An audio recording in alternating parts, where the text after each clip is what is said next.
Good evening and welcome to this meeting of the Board of Zoning Appeals. The June 16th hearing is now in session. I am Inta Malice, Chair of the Board, and the Board is made up of 5 citizens appointed by the Circuit Court. In addition to myself tonight, we have members Judy Freshman and Lindsay Arthurs. Also present is the professional staff, including Cliff Hogan, Assistant to the Zoning Administrator, Blake Bowen, Board of Zoning Appeals Planner, and Stephen Rissy, the BZA Coordinator. Thank you for joining us this evening. Before we start, we will show a brief video that explains how the BZA makes its decisions and how we will conduct our hearing tonight.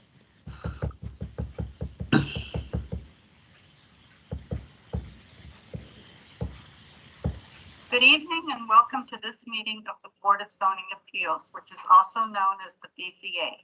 For the safety of our board members, county staff, applicants, and participating community members, we are meeting in a virtual format this evening, and all participants are joining the meeting remotely. We are legally authorized to hold this virtual meeting based on the governor's executive orders, legislation adopted by the Virginia General Assembly, and the Arlington County Board's Continuity of Operations Ordinance adopted in March of 2020. Before we call our first case, I will share with you some general information about the Board of Zoning Appeals, and then some ground rules on how we will conduct our virtual meeting. Board hours are prescribed in the Code of Virginia and are set out in further detail in the county zoning ordinance adopted by the county board. The Board of Zoning Appeals does not have the power to rezone property or to amend the regulations set forth in the ordinance. That authority rests with the county board. This board does have the authority to do 3 things. 1, allow modifications of placement requirements, structures on 1- and 2-family lots where there is no option in the zoning ordinance to allow for such modifications. 2, we can grant variances from the specific requirements of the zoning ordinance. And 3, we can decide appeals of decisions of the zoning administrator. When approving use permits, the Board of Zoning Appeals may impose conditions that it deems necessary in the public interest, including limiting the duration of the use permit.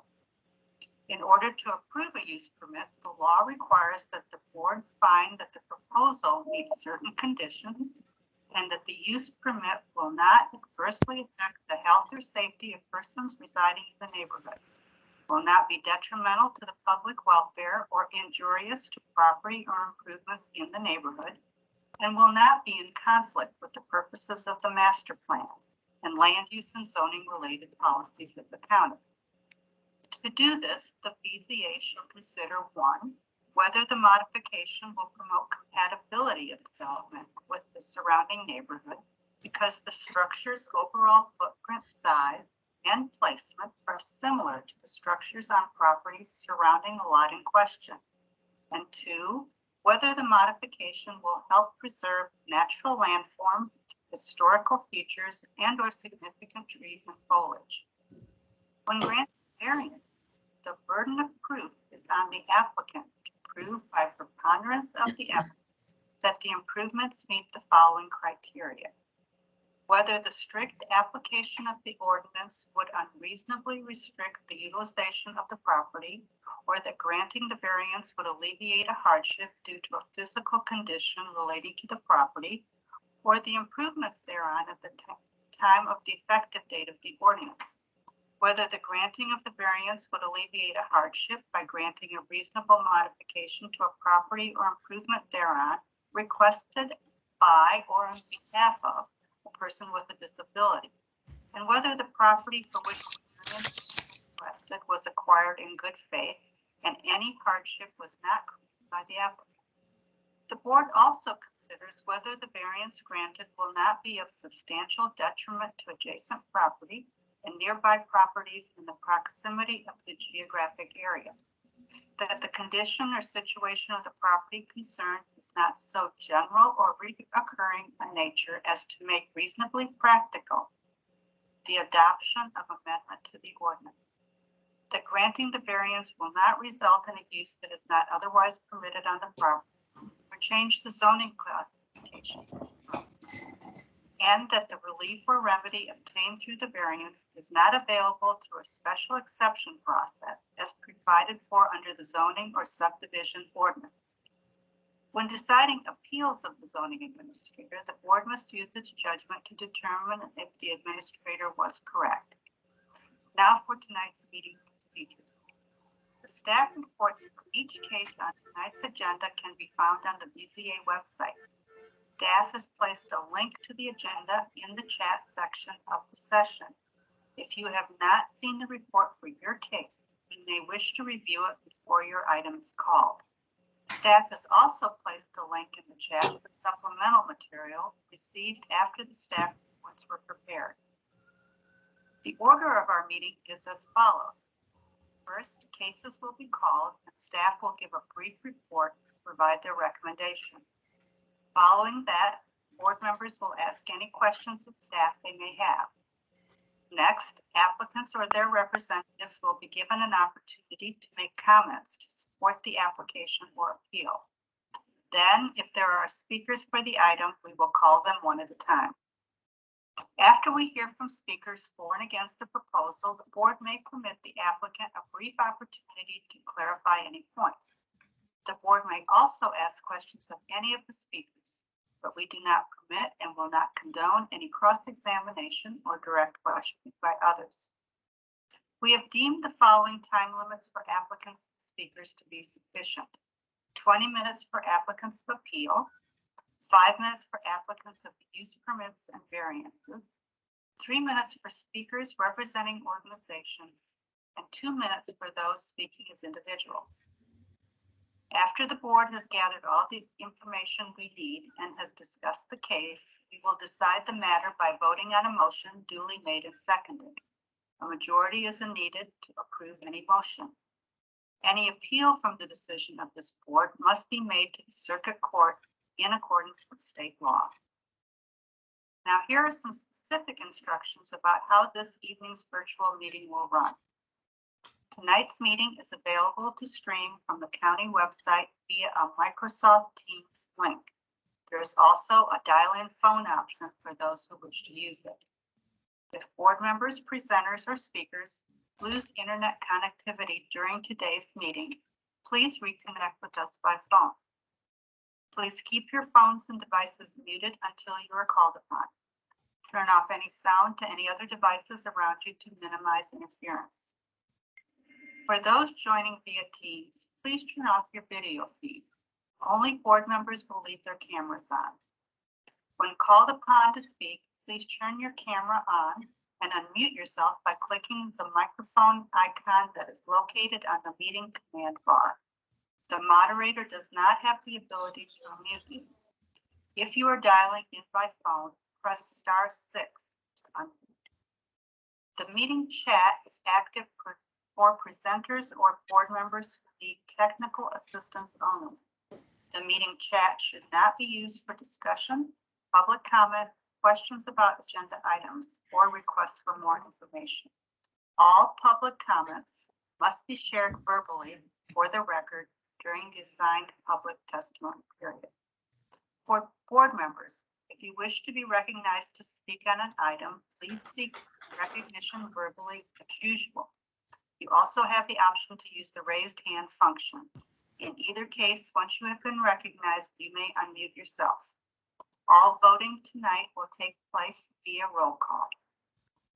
Applicants and public speakers, you will be called upon by county staff at an assigned time. Pre-registration to speak at today's hearing was requested. We will accommodate any additional speakers only if time permits. Public comment will take place within the timeframe stated earlier, the same as we would provide at an in-person meeting. During public comment, a speaking timer will be displayed on the screen by staff. If you are dialing in by phone and unable to see the screen, we will provide an audible warning when 30 seconds are remaining. You will be muted when your time has concluded. Lastly, this is a public forum. Today's meeting will be recorded and posted to the county website. All information associated with today's meeting, whether written or spoken, is subject to the Freedom of Information Act requirements. After your case of interest is heard, you are welcome to stay for the balance of the session or leave at your convenience. This concludes the introductory remarks.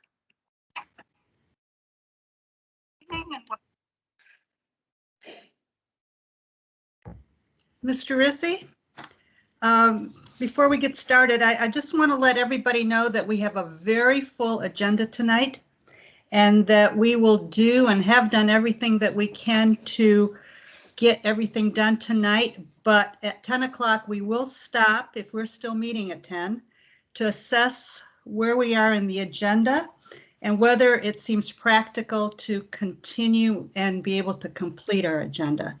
If we are not able to complete our agenda tonight, any remaining items will be deferred to our July 14th hearing. Hopefully that won't be the case, but we do have a number of items here that may have speakers and require some discussion. With that, Mr. Rissy, we have put together a consent agenda. Do you have that? I have 5 items that have been identified for possible inclusion with a group motion. Okay, that could. So what we're going to do is we have identified 5 cases where the application is complete and we have no questions at this time, and we're going to call those all at once and vote on them all at once. Before we vote, we will ask if there's anyone here wishing to speak on any of these items, and if there are, then we will remove them from this group motion and we will hear them in the order that they appeared on the agenda. Mr. Rissy, do you want to read off the cases? The case numbers that I have, I'll read the case numbers first and then I can do the full intro if you'd like. The case numbers that I have are case V-11657-21-UP-1. That is for the property at 1608 North Randolph Street. Second case is case number V-11658-21-UP-1. That is for the property at 808 South Ivy Street. Third case is case number V-11661-21-UP-1 for the property located at 2600 First Street South. Fourth case is case number V-11666-21-UP-1 for the property located at 617 North Jackson Street. And the fifth and final case is case number V-11670-21-UP-1. And that's for the property located at 4933 17th Road North. Those are the cases that that we have identified, Mr. Rissy. Okay. I'll now call each case independently with the advertisement for it. So the first is case number V-11657-21-UP-1, which is a use permit request by Alejandro Rodriguez on behalf of John and Kimberly Hengeman.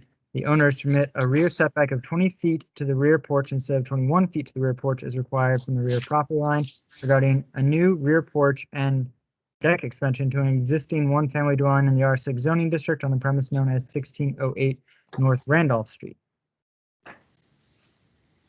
Do I need to read the staff recommendation as well? I don't think so. Okay, we'll skip this. I just the legal part, I think. Okay, next is case number V-11658-21-UP-1. It is a use permit request by Chad Hackman on behalf of Joseph D. Mitson and Kelly L. Mitson, the owners, to permit a right side setback of 7 feet to the wall instead of 8 feet as required from the right side property line regarding new 2-story right side addition, upper level addition, and front porch on an existing one-family dwelling in the R6 zoning district on the premise known as 808 South Ivy Street. The third case is case number V-11661-21-UP-1 is a use permit request by Matthew Warnock. The owner to permit a street setback of 8.9 feet to the wall, 7.8 feet to the eve instead of 25 feet to the wall, 21 feet to the eve as required from South Cleveland Street regarding a two-story rear addition to an existing one-family dwelling on a corner lot in the R6 zoning district on a premise known as 2600 First Street South. Fourth case is case number V-11666-21-EP-1. It is a use permit request by Maury Jacobson and Karen Schwartz, the owners, to permit a right side setback of 4.3 feet to the porch, 4 feet to the porch eve, instead of 8 feet to the porch, 5 feet to the porch eve as required from the side property line, and to permit an aggregate side yard setback of 14.6 feet instead of 18 feet as required in the R6 zoning district, regarding a new porch and deck to an existing one-family dwelling in the R6 zoning district on the premise known as 617 North Jackson Street. Fifth and final case is case number V-11670-21-EP-1.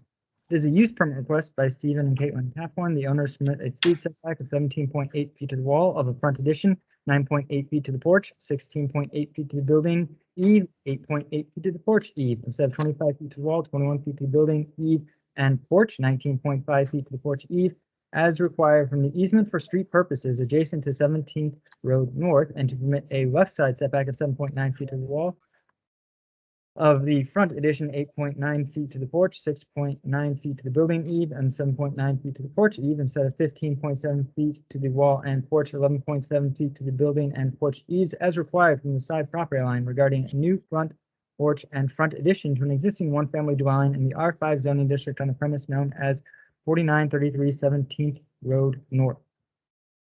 Thank you, Mr. Rissy. Is there anyone here tonight that wishes to speak on any of these items? All right. I would entertain a motion to approve these, I think with the addition of the 3-year expiration.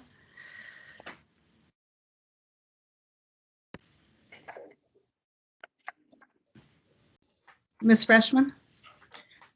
I move approval of the 5 cases that were read by Mr. Rissy.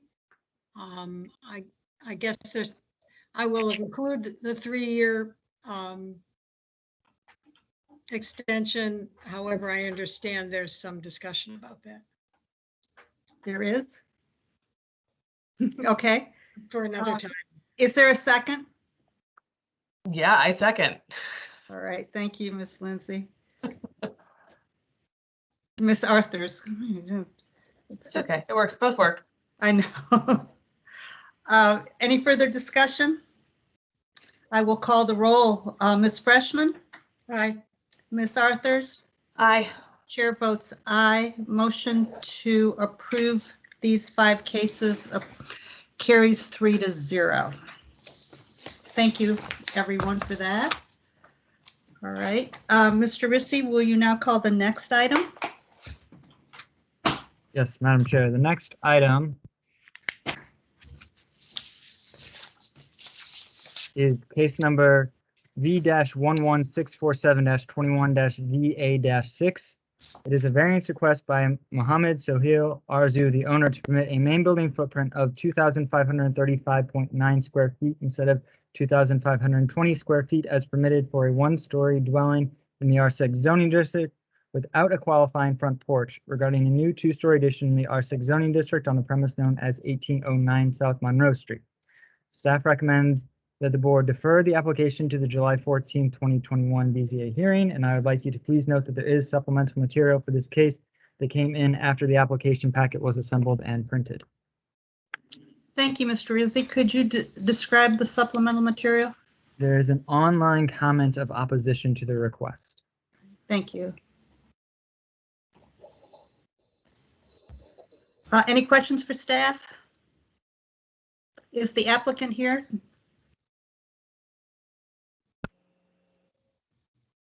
I don't hear the applicant. I thought I saw him join earlier.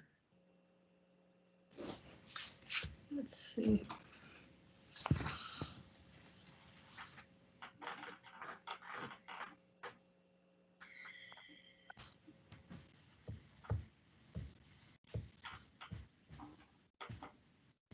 He's in attendance. All right, Mr. Arzu, do you wish to speak?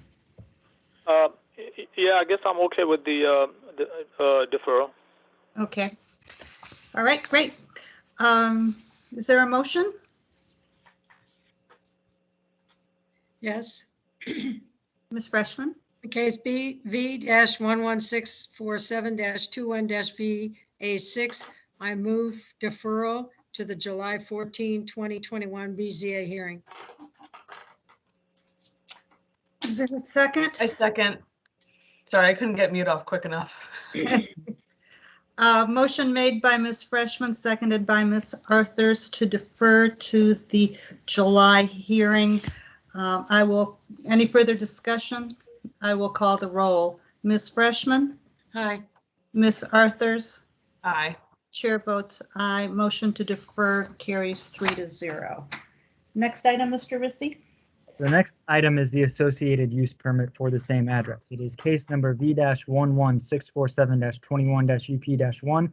It is a use permit request by Mohammed Sahil Arzu, the owner, to permit a street setback of 20 feet to the wall from South Monroe Street and to permit a street setback of 24.3 feet to the wall from the South Walter Reed Drive regarding new front two-story addition in the R6 zoning district on the premise known as 1809 South Monroe Street. Staff recommends the board defer the application to the July 14th, 2021 BZA hearing, and I would like you to please note there is the same supplemental material for this case as the last one. Thank you, Mr. Rissy. Mr. Arzu, do you wish to say anything on this? No, I'm okay with the deferral. Okay, thank you. Ms. Freshman? Case V-11647-21-UP1, I move deferring the application to July 14, 2021 BZA hearing. I second. Motion made by Ms. Freshman, seconded by Ms. Arthurs. I will call the roll. Ms. Freshman? Aye. Ms. Arthurs? Aye.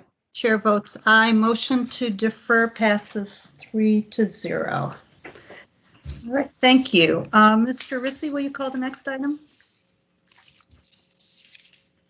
Yes, Madam Chair. The next item is case number V-11656-21-UP-1. It is a use permit request by Michael Carr on behalf of Biggs Cannon and Lynn Cannon, the owners, to permit a rear setback of 3.1 feet to the eave of a detached accessory building garage instead of 10 feet as required from the rear lot line regarding a new one-story detached garage on a corner lot in the R6 zoning district on the premise known as 2703 Key Boulevard. Staff recommends the board adopt the attached proposed resolution granting the use permit request with conditions. And I'd like you to please note that there is supplemental material for this case that came in after the application packet was assembled and printed. And we do have speakers who have signed up to speak on this item. All right, thank you. Mr. Rissy, can you describe the supplemental material? The supplemental material for this case is there's an email and letter of opposition from surrounding neighbors with some photos. All right, thank you. Any questions for staff on this case? Mr. Rissy? Yes, ma'am. This application is only for the rear setback of 3.1. The side setback does not require any relief. Is that correct? Correct. That is been placed in the proper area. Okay. Let's hear from the applicant. Is Mr. Carr speaking, or is it Mr. and Mrs. Cannon with us tonight? I think we're actually both here, but this is Biggs Cannon. I'm happy to speak to this, and Mike can fill in any other points. And I apologize, my wife couldn't join us tonight, so I'll just be speaking on behalf of both of us. All right, there, I see you. Okay. Go ahead. Great. No, thank you. As our application stated, we recently purchased this property. We've been residents of Lion Village for 15 years, actually living a block down the street. And we have 3 small children, and we wanted to move to a place where we could build a slightly larger home to live in. And so with this application to this location, there's an existing shed in the back that is in bad shape. And so what we're requesting is if we can put the garage in the back so that you enter from the Danville side And what we're requesting is that it gets moved closer to the back property line, like you said, I think by, instead of 10 feet, 3.1 feet. The goal here is just the big reason we purchased this home was to have a big yard. We have 3 children. They're getting bigger fast. We wanted to give them room to get outside and enjoy the space. And allowing us to push the garage back by this 7 feet just allows us to line up the driveway a little closer to the back of the property, so there's more usable space within our property. And then, as we look around the neighborhood, I know I had sent in some information with the application. There's multiple homes on corners adjacent to ours that are within this same window of within 10 feet. And I think it's even noted in the application that's suggesting approval that there's 5 homes within 700 feet of this that this has been granted. So, we're just kind of asking that we be granted the same rights to move this a little closer so that we can have a little more space back there for usability's sake in the backyard. Mike, anything I missed there? I apologize. I'm new to all this. Thank you for taking the time. No, that basically covers it. The goal is, again, just to be similar to some of the other properties that are surrounding and within a block or 2 of this house. Almost all of them that have detached garage in the back, I would say 90% are within this setback. And so we're doing a very tasteful kind of in scale single car garage, not real big, nothing too oversized. And we'll be very tasteful and kind of in keeping with the traditional look of the neighborhood. And to that point, Mike, that's a good point. The existing shed, as you probably see in the plans, that won't be there anymore. And so this new garage will line up fairly similar to where that shed exists now, so as to not block light and views from the property on the other side of us and things as well. So it will keep in line with that, which I know is maybe a concern of our neighbors, that they have a nice line of sight through our backyard to the open area over from that. So so this will be pretty much in line with that as well, which was important to us. Thank you. Any questions for the applicant? All right, Mr. Rissy, let's move to the speakers. The first speaker I see is Jill DeWitt. Are you with us? Yes, I'm here. Okay, good evening. Ready? I'm Jill DeWitt, a 3rd-generation Arlingtonian. I've lived in my home for over 40 years and I'm speaking on behalf of my family and my neighbor of 38 years, Joe Rapash. We vehemently object to this unnecessary undermining of Arlington zoning requirements. The applicant recently purchased with the intent to clear the lot and build from scratch. This lot is huge for Lion Village. If he cannot come up with a configuration that is respectful to his new neighbors and abides by zoning requirements, he should not have purchased it. Part of his justification is that his children need a safer yard space. The current fence between the yard and the street is all that is necessary to protect the children. He also argues that the driveway will be further from the intersection and safer. The current driveway has been there for decades and has never caused any accidents. Danville Street has speed bumps, a traffic circle, and a 4-way stop. In this historic neighborhood, many corner lots have garages 10 feet from the line. Most exceptions were built by right. For comparables, the staff used a triangular shaped lot with a use permit, a tiny house with a variance to expand a garage, and 3 by right garages. As you can see in your supplemental packet, 11 households on the block oppose the request. Represented are multiple new homes, including the corner lot at 2715 Key. It is the same size as the new owners and had no problem building his dream home and garage while preserving 10 feet of setback out of respect for his neighbor. They signed to support my letter because they believe the new neighbor should be required to do the same. Approval of this request would result in the unnecessary loss of 2 trees shown in the photographs submitted. If denied, these mature trees could continue to thrive. My neighbors and I believe the intent of the setback rule is to prevent someone from infringing upon another's property on a personal whim. I urge you to save the 10 feet of setback space. Does that conclude your comments, Ms. DeWitt? Yes, thank you. What is your address? 2707 Key Boulevard. I'm immediately next door to the property in question. And my house is shown in the photos that were submitted in the supplemental information. Thank you. Next speaker is, I've lost the speaker list. Miss Joan DeWitt. Yes. Hi, can you see me? Not yet. Okay, there's a lag. I see myself. Okay, I see it now. Okay, I'm Joan DeWitt, owner of 2707 Key Boulevard, and my daughter is the one that just spoke. My purpose is to rebut assertions in Biggs Cannon's letter to the BZA that was sent on Monday. I was present for his entire conversation with Jill. In fact, I talked with him for a while before I pulled Jill into the conversation. At no time did either of us express a desire to keep the existing shed. That would be ridiculous. Neither of us are opposed to any and all updates made to the neighborhood. Most of the houses on our block are new or expanded, and that's fine and expected. We're not fanatics, but simply want new projects to conform to zoning requirements when there is no need to exceed them. We did say several times that we did not agree with placing the garage in the back corner of the lot less than 10 feet from the rear property line. The use permit would not be in line with many other corner lot garages around us that honor the 10-foot setback. He suggested that we would have a better view with his proposed placement. I don't agree. From our house, we have a better angle view of the corner in question than we do of his side yard. He hasn't been in my house or yard to know what the view is. He dismissed our concerns about loss of tree canopy and stormwater issues. Our block has a high water table and underground streams that have been an ongoing problem with every construction.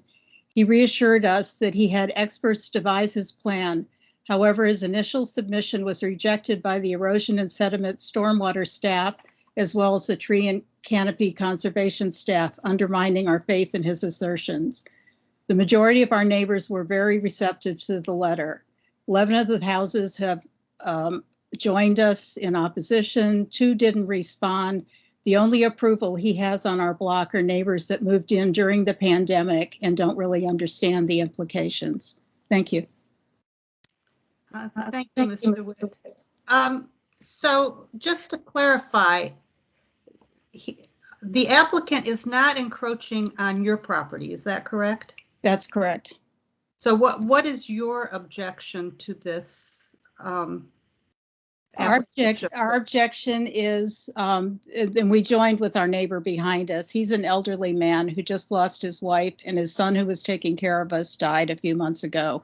And we've talked with him about it, and he wasn't up for, doing this fight. But talking with him, and also the concern about the trees, because there are trees now between the lot, where the garage would be, and the back setback. And those do a lot to absorb water. Our whole block runs downhill from his lot. And so having that buffer and having, the opportunity to have some foliage in there, and, instead of just the garage in the back, was important to us. So would moving the garage closer to your house be helpful to you? Yes. How would that help? Because then you could have, the view would be better for us, but the main thing is moving the garage closer gives that buffer in the back and a chance for absorption of water. And also, our neighbor wrote in, he signed the letter. So he's, Joe Repash, we're speaking on his behalf, but if you look at the letter, the neighbor that's most affected signed the letter. Okay. Any other questions for the applicants? Miss Lindsay? Miss Arthurs? Stephen, can you go back to the overhead of the block? So is a majority, or are a majority of the foliage and the trees, are they located on this block, or are they in the backyard of all 3 of the houses on the lot, on the block? all of the houses have trees. It's an old neighborhood with mature trees. Yeah, I'm jealous. I have one in South Arlington.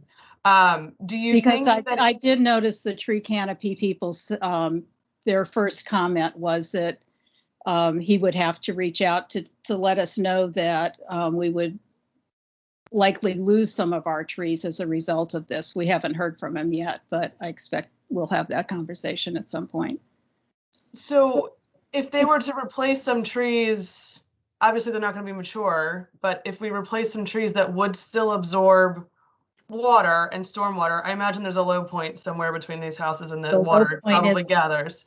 The The low- There are, The problem is that there's going to be, One- behind the house, there's going to be a deck and then a patio and then the garage. So the only way that there's space for grass and trees is that 10 feet of space behind the garage, because he's planning on having it covered entirely from the garage to the house. but there are trees and foliage on the backside of both of these that face his or where he wants his garage to be, correct? Yes, yes. They're And they currently- already don't provide sufficient stormwater management? No. Yeah, they are not enough at this time. I mean, it's already a problem in the neighborhood, which is why so many people are concerned about this project. Okay. It seems like maybe everybody should do something to try to add some more foliage that might absorb some water, and maybe, I don't know.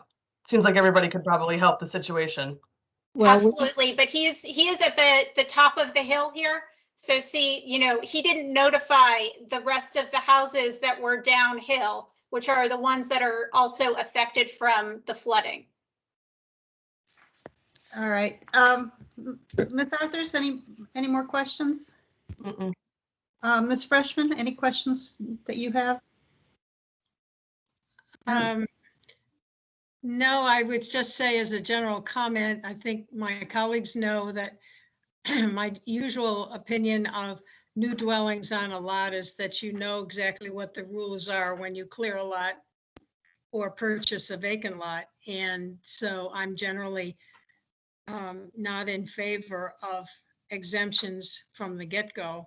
I understand the drainage and coverage issues. I would prefer to see the garage within the required setbacks. Can I, do I get to respond to what they said? I apologize. I'm Yes. new to this. Yeah. Mr. Biggs, you will. Let me wait. Okay, great. Call on you. I have a question for staff. If you look at the tax map, if you look at 2715 on the corner of Key and Edgewood, which would be, you don't have to look at the tax map. It's the opposite corner that we're looking at. Was the front of is that placement there because the front of the house was on Edgewood? Because No, the front of the house is on Key. I'm asking staff. I'm sorry. Sorry.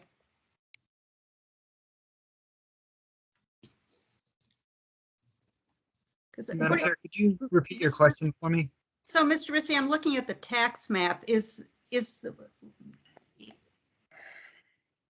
And that house pretty much fills the lot right up to the property line in the back. 2617? 2715, the other corner. 2715. Yeah, corner of Edgewood and Key Boulevard. Correct. When I look at the tax map, that has a great deal of coverage. And then I also see a garage placed quite close at 2711 to the rear property line. And 2707 looks like it's very close to the line too. Yeah.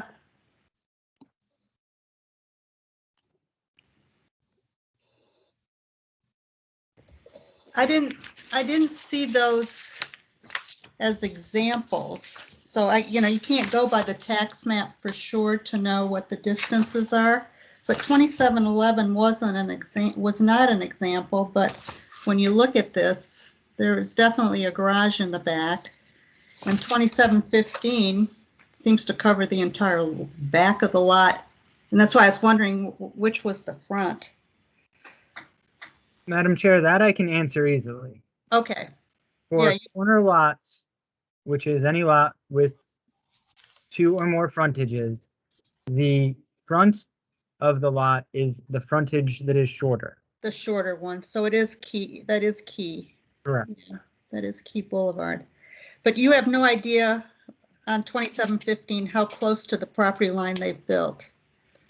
Not at this time, but I will look and see if I can quickly get you an answer. Okay. All right. I saw Mr. Biggs. I also saw your representative had his hand up. I don't know which of you wanted to speak first. Yeah, I'm happy to respond, and then I'm sure Mike will want to speak up on more of the technical kind of accusations that have been made. But you know, I would say I'm a little taken aback by this. I was not informed of their opposition until this arrived. A lot of the comments made around me not telling them things. We're put Mike can speak this. We've put in the permits. We are going to abide by all the stormwater requirements, all the new tree planting requirements. I think even our garage is going to have a stormwater drain specific to that. Even within, we can still even within the variance request. And so, you know, the trees, you know, we will have replacement there. I'm just asking, you know, basically as a part of this is, as you were kind of noting in the area, you know, to be afforded the same opportunities that others were to allow us to put this garage slightly closer to the back. It will not be any closer within variance to the 2 people that spoke up against this, and even looking at their list briefly before, right before this started.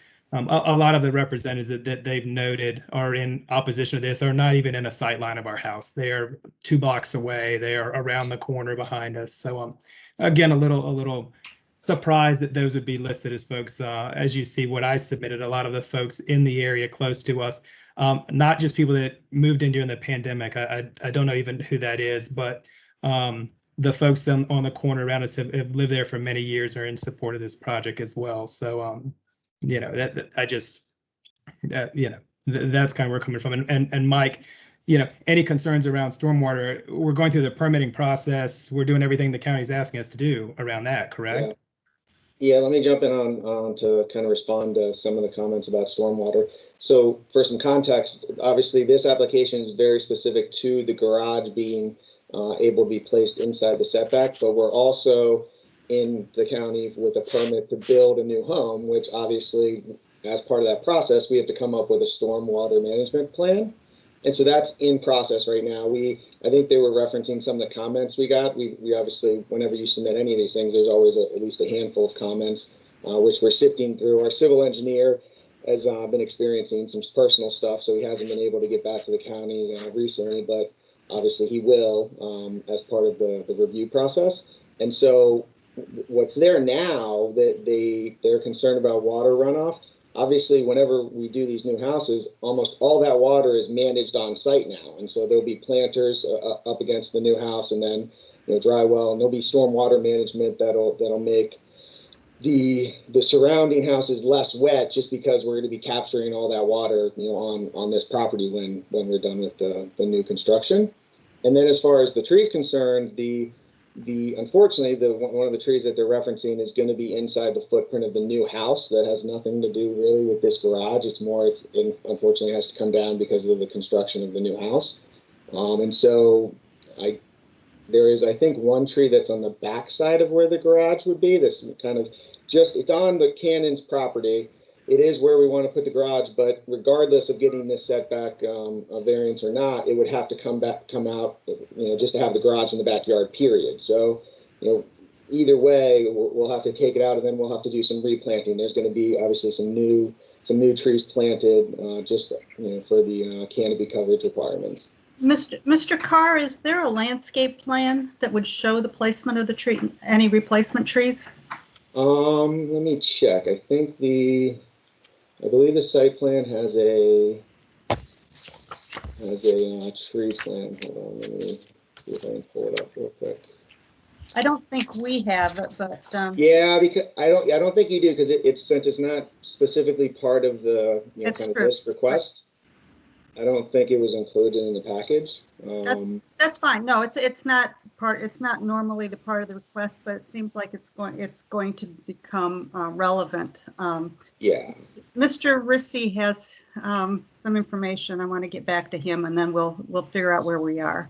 And it does. I see here that we do have a tree plan that has some new trees being planted. Okay, good. Mr. Rissy? Madam Chair, I just wanted to let you know that I found a plat of 2715 Key Boulevard from 2011 that shows that the attached garage is 10.2 feet from the rear property line. And the rear property line being the, okay, 10 point. Got it. Okay, thank you, Mr. Rissy. Colleagues, any other questions that you want to pose to either the applicant or? So, you know, in a case like this, especially since it appears that the degree of opposition to the plan is somewhat new to the applicant, that we would normally defer this item and see if we can't get the neighbors together to discuss this item. That's where the landscape plan and any other information that the applicant has that they can share with the neighbors would be helpful. I'm speaking for myself right now. I don't know where my colleagues are on this, but that is typically a step that we take, you know, because the first thing we'd like to do is to see if we can't get agreement among neighbors on a plan and be able to proceed in a neighborly way. But I'll ask my colleagues. Ms. Freshman? Yeah, I think that given that the late submission, and also given the fact that Jill DeWitt is one of the persons who signed a letter indicating support that's in our packet. So I'm not sure when we had the change of heart, but in any case, I don't think it's for us to litigate between the neighbors at this point. And if we were going to vote on it, I would oppose it, but I would support a deferral just to see if there can be some accommodation among the feuding parties before it comes back. I would suggest perhaps August rather than July. Ms. Arthur? I don't love the neighbor opposition either. I don't think what they're trying to do is unreasonable. I understand the opposition. I think that maybe if the neighbors had a chance to look at the plans all together so they can see what the stormwater management is going to look like and where the new trees are, maybe they could get comfortable with it. I hate to put it off for 2 months. It seems like a long time, but I think that there is a lot of opposition and I don't think it's going to get resolved in a month. At this point, I would vote to approve it. The opposition did come in quite late. That's just my opinion though, but defer to the board. Thank you, Ms. Arthur. That's very helpful. We're not going to, Ms. DeWitt, we're not taking any more testimony right now. We're going to see if we can't put a motion together. So, Mr. Cannon, you've heard our discussion and the direction that we're headed in. And I guess this is really for all parties. Obviously, we're not united on what direction we would go in. So I think it's incumbent on all parties to think about what they can give to come to a compromise or to come to some resolution, because at this point, it's not clear which party would prevail if we took a vote tonight. So, Mr. Cannon, as the applicant, do you have any comments? I do. I guess I'm confused what the tree in our backyard has to do with the variance behind the garage, and that seems to be their major point is this tree. We're following the county guidelines to remove all the stormwater away that the current house doesn't do. And I guess I'm just a little taken aback why that has become a big portion of this when we're actually asking to move a garage nowhere near that tree. And again, we're going to have a stormwater drain off the garage. I'm again new to this process. I'm just trying to understand what their concerns about a tree in my yard have to do with me moving a garage a little bit closer to my neighbor and you know. Mr. Cannon, I think the answer to that question Sure. is best learned from talking to your neighbors. Okay. Yeah, it sounds like they've seen the plans and everything. They're willing to, but I will you know, so they should know where the trees are being planted. But I'm happy to have that discussion. Unfortunately, this tree will have to be removed, and I don't think there's anything we can do about that. So but I'm happy to have that conversation if that's what the board would like me to do. It does, you know, I'm not sure that it's just entirely the tree. Mm-hmm. So I think it's incumbent on you to at least hear them out on what their issues are. Okay. But likewise, for the neighbors who are opposing, it's also incumbent upon you to come into this with an open mind, because at the end, you know, we're going to have to make a decision one way or the other. And the extent to which you guys can come to a mutually satisfactory outcome puts control in your hands and takes it out of our hands. Thank you. Thank you, board, for your time tonight to hear through this. We appreciate it. All right. I'll entertain a motion.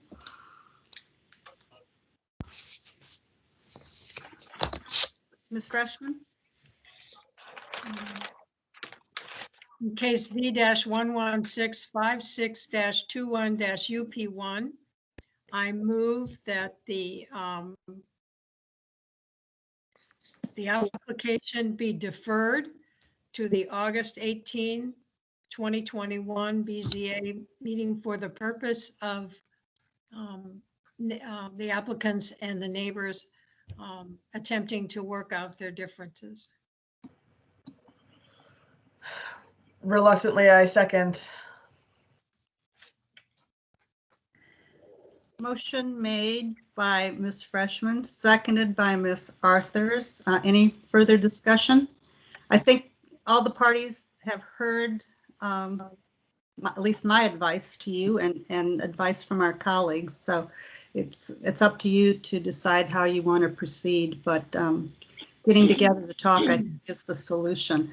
I will call the roll. Ms. Freshman? Aye. Ms. Arthurs? Aye. Chair votes aye. Motion to defer to August carries 3-0. We'll see you all back in August.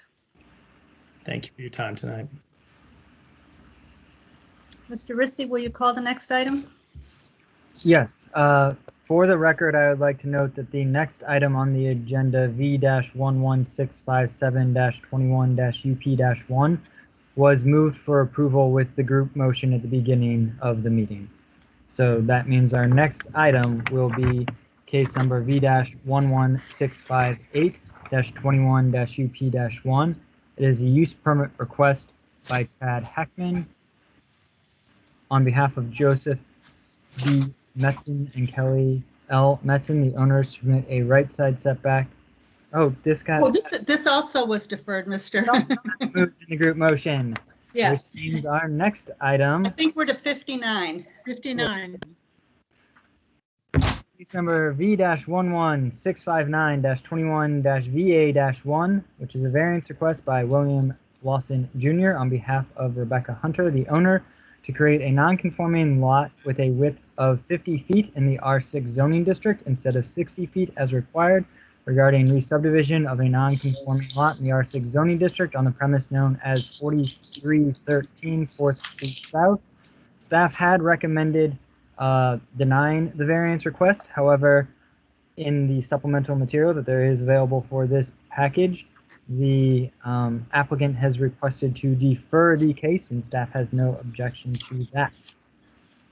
And just for housekeeping, I will remind those who are not associated with this case that we ask you to keep your camera and microphones off until your case item is called, so that we can keep the board members on the screen.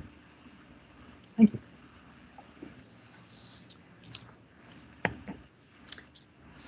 Any questions for staff? Mr. Lawson, good evening. Thank you, Madam Chairman. So you are requesting a deferral to the July hearing. Okay. Yes. This case was before you as an appeal. I think Miss Arthurs was not on the board at that time. You all denied our appeal, and so subsequently we're following up with this.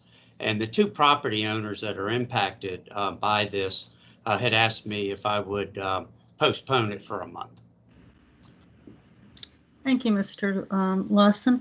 Mr. Rissy, I have a few questions, not for tonight, but for a future hearing. One would be some estimation on how many properties share this condition. I know there were a few cited, but if you could amplify that answer. The second question I had was definition of hardship. Is loss of rights also considered a hardship? And I, if we need to discuss it, we can discuss it offline, but the question revolves around what is a hardship, and what if besides if loss of rights is a hardship or not. And obviously, Mr. Lawson, you can talk to that too. Yes, ma'am.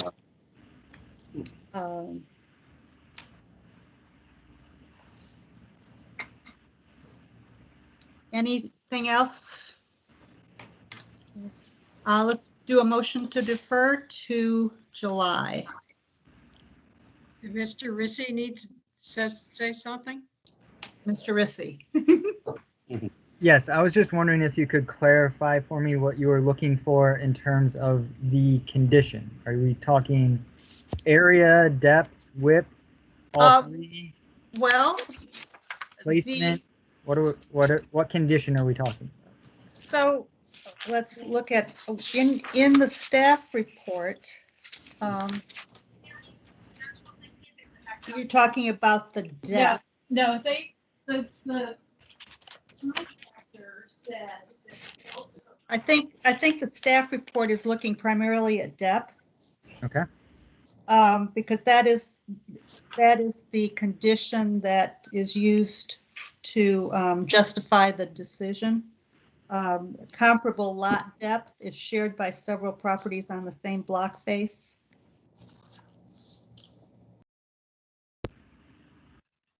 I think width may be included in there as well, but I'm reading rather.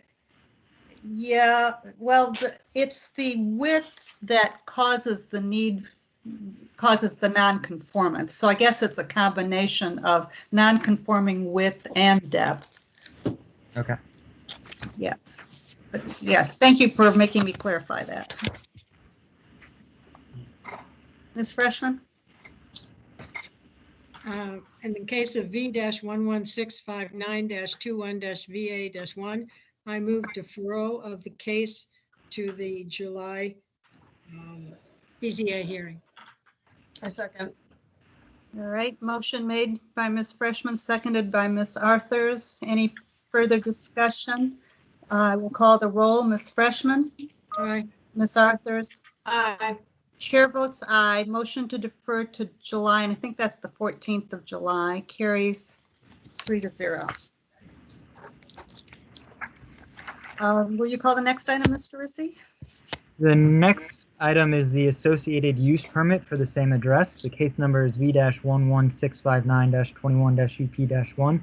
There's a use permit request by William Lawson Jr. on behalf of Rebecca Hunter, the owner, to permit a right side setback of 5.4 feet to the building wall and front and rear porches, 4.1 feet to the bay window, 3.6 feet to the bay window eave, 4.2 feet to the roof and porch eaves, 2 feet to the window wells, 1.4 feet to the screened air conditioning units instead of 8 feet to the wall, 6.5 feet to the bay window, 5 feet to the bay window eave, roof eave, window wells, and air conditioning units as required, and a right side setback of 5.4 feet to the accessory structure, a detached open porch, 4.9 feet to the accessory structure eaves instead of 8 feet to the accessory structure, 5 feet to the eaves as required regarding the re-subdivision of a non-conforming lot in the R6 zoning district on the premise known as 4313 4th Street South. Staff had previously recommended approval, but the applicant is requesting deferral and the associated variance was just deferred, so we have no opposition to that motion as well. Thank you, Mr. Rissy. Any questions for Mr. Rissy or the applicant? I Ms. just wanted to clarify that this use permit would be bringing the existing house into conformance? And the associated detached accessory structure, correct? Okay, apart from the variance issue. Correct. And if the variance were denied, would we still proceed with this use permit? There would be no need to. Okay, so they are definitely linked, even though the house is non-conforming. Yeah, they're not proposing any new structures, so the approval of the use permit would not garner them anything in their current request. Okay, thank you. I think the problem, Ms. Freshman, is that we're opening up the case Right, for another reason, and once you open it up, then you have to bring everything into conformance. Got it. All right, I'll entertain a motion. Okay, I'll go again. In the case of V-11659-21-UP-1, I'll move deferral of the application to July 14, 2021 BZA hearing. A second.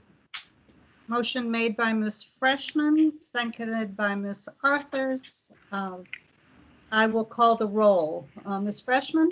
Aye. Ms. Arthurs? Aye. Chair votes aye. Motion to defer to July 14 carries 3-0. Thank you. Thank you, Mr. Lawson. We'll see you in July. See you then. Mr. Rissy, will you call the next item? Yes, the next item is case number V-11660-21-UP-1. It is a use permit request by Laura and James Clancy, the owners, to permit a street setback of 18.7 feet to the wall, 16.7 feet to the eaves, instead of 25 feet to the wall, 21 feet to the eaves, as required from 24th Street North regarding a one-story front addition to an existing one-family dwelling located in the R6 zoning district on the premise known as 6420 24th Street North. Staff recommends the board adopt the attached proposed resolution granting the use permit request with conditions. And I'd like you to please note that there is supplemental material for this case that came in after the application packet was assembled and printed. Could you describe that? That the supplemental material is an email explaining outreach from the applicant. Okay. Thank you, Mr. Rissy. Any questions for staff? Okay, is Miss Clancy with us? Mr. Clancy is with you. My wife is out of town, so I speak for both of us. Good evening. Good evening. The neighbors are all in favor. What we're trying to do is build a front porch onto the house to make it more flood proof. We have flooded twice. We live at the bottom of a bowl. And so what we want to do is just add a front porch with a brick wall and a flood proof door and further protect the property from flooding. Thank you, Mr. Clancy.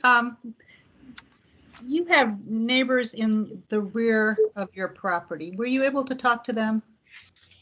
No, they would not be affected by anything happening out front. They're over on the highway. So I did not discuss it with them. So our guidelines do discuss talking to all your adjacent neighbors. The reason being that while you know, how people are affected is in different ways. And whenever there's land disturbance, properties can be affected. We've had cases where front porches have been done because the property is sloping and therefore causes runoff in the rear. And that is the reason that we ask for all adjoining neighbors to be consulted. Can you tell me about your property here and what impacts you might expect on your rear neighbors? The property slopes down toward the street in the front of the house. So there would be no impact in the rear. The egress, the overland egress for the water currently is my next door neighbor to my left, the Sargents, who are in support of the project. That is where the water egressed back a couple years ago when we had the July 8th flooding. So that would still be the case. It kind of depends on what the county does with the property across the street from us, which flooded so bad that the county purchased it as a, I'm not quite clear what they're going to do with it. Elizabeth Thurber and Demetra McBride it was purchased for stormwater management purposes. So everything that's going to happen in terms of flood control is going to happen on 24th Street and not over on the Lee Highway side. So this would have, from a runoff standpoint, zero impact on anyone behind the house. Any other questions for the applicant? Ms. Arthurs, you have your hand up. So it looks like the North Rockingham Street, those houses were significantly destroyed, and are they at a higher elevation than you? So the water comes down to you, to the front of your house? The house that was disturbed the most was the one directly across the street at 6415. That's the one that the county purchased. Right. The folks on Rockingham does go uphill, but because of the topography, there are a couple of houses, the Gilmores especially, their backyard fills up because their uphill neighbors dump into their backyard. After the last flood, they tore down and rebuilt their house. The basement is quite a fortress now, and it will not be flooded again. I'm quite sure of that. There are 3 houses up on Rockingham on the right-hand side. The house that's kind of catty-corner to us, the Demetras, they also support the building project. They've been impacted several times by the flooding. Okay. Thank you. I am just a little bit concerned that we don't cause a problem for your rear neighbors, and not knowing. Now, they have been notified, correct? Ms. Arthurs? There's also there's an alleyway that's almost like a street in between their rear neighbors, though. So it's not like it's not going to be, it's not all grass that's going to go straight back. So there is something that does separate them from their rear neighbors. Yeah, I mean, the alleyway, has its own, comes down from the top of the hill and heads over toward the intersection of Sycamore and Lee. So, that's where the water exits. And that probably has gutters or no, I don't think it has sidewalks, but it has gutters around the street too. So if the water's going back, it's going to go down and then go down the street. So I don't know that it would directly affect the people behind you. I mean, I don't know what water does, but you never know. Well, I can tell you the water in the alley just goes straight down the alley and over into the Sycamore and into the intersection down there with Lee Highway.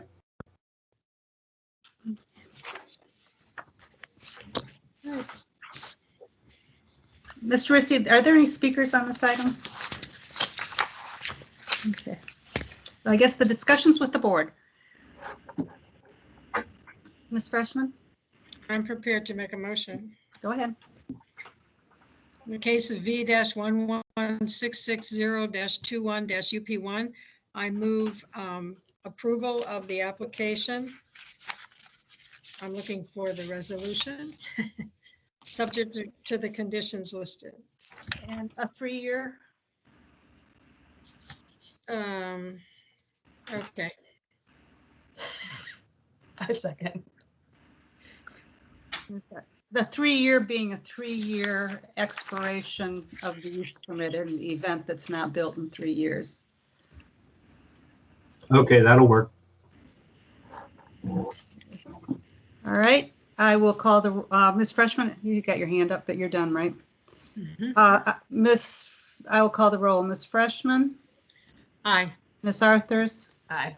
Chair votes aye. Motion to grant the use permit passes on a 3-0 vote. Thank you very much, Mr. Clancy. Thank you all. Will you call the next item, Mr. Rissy?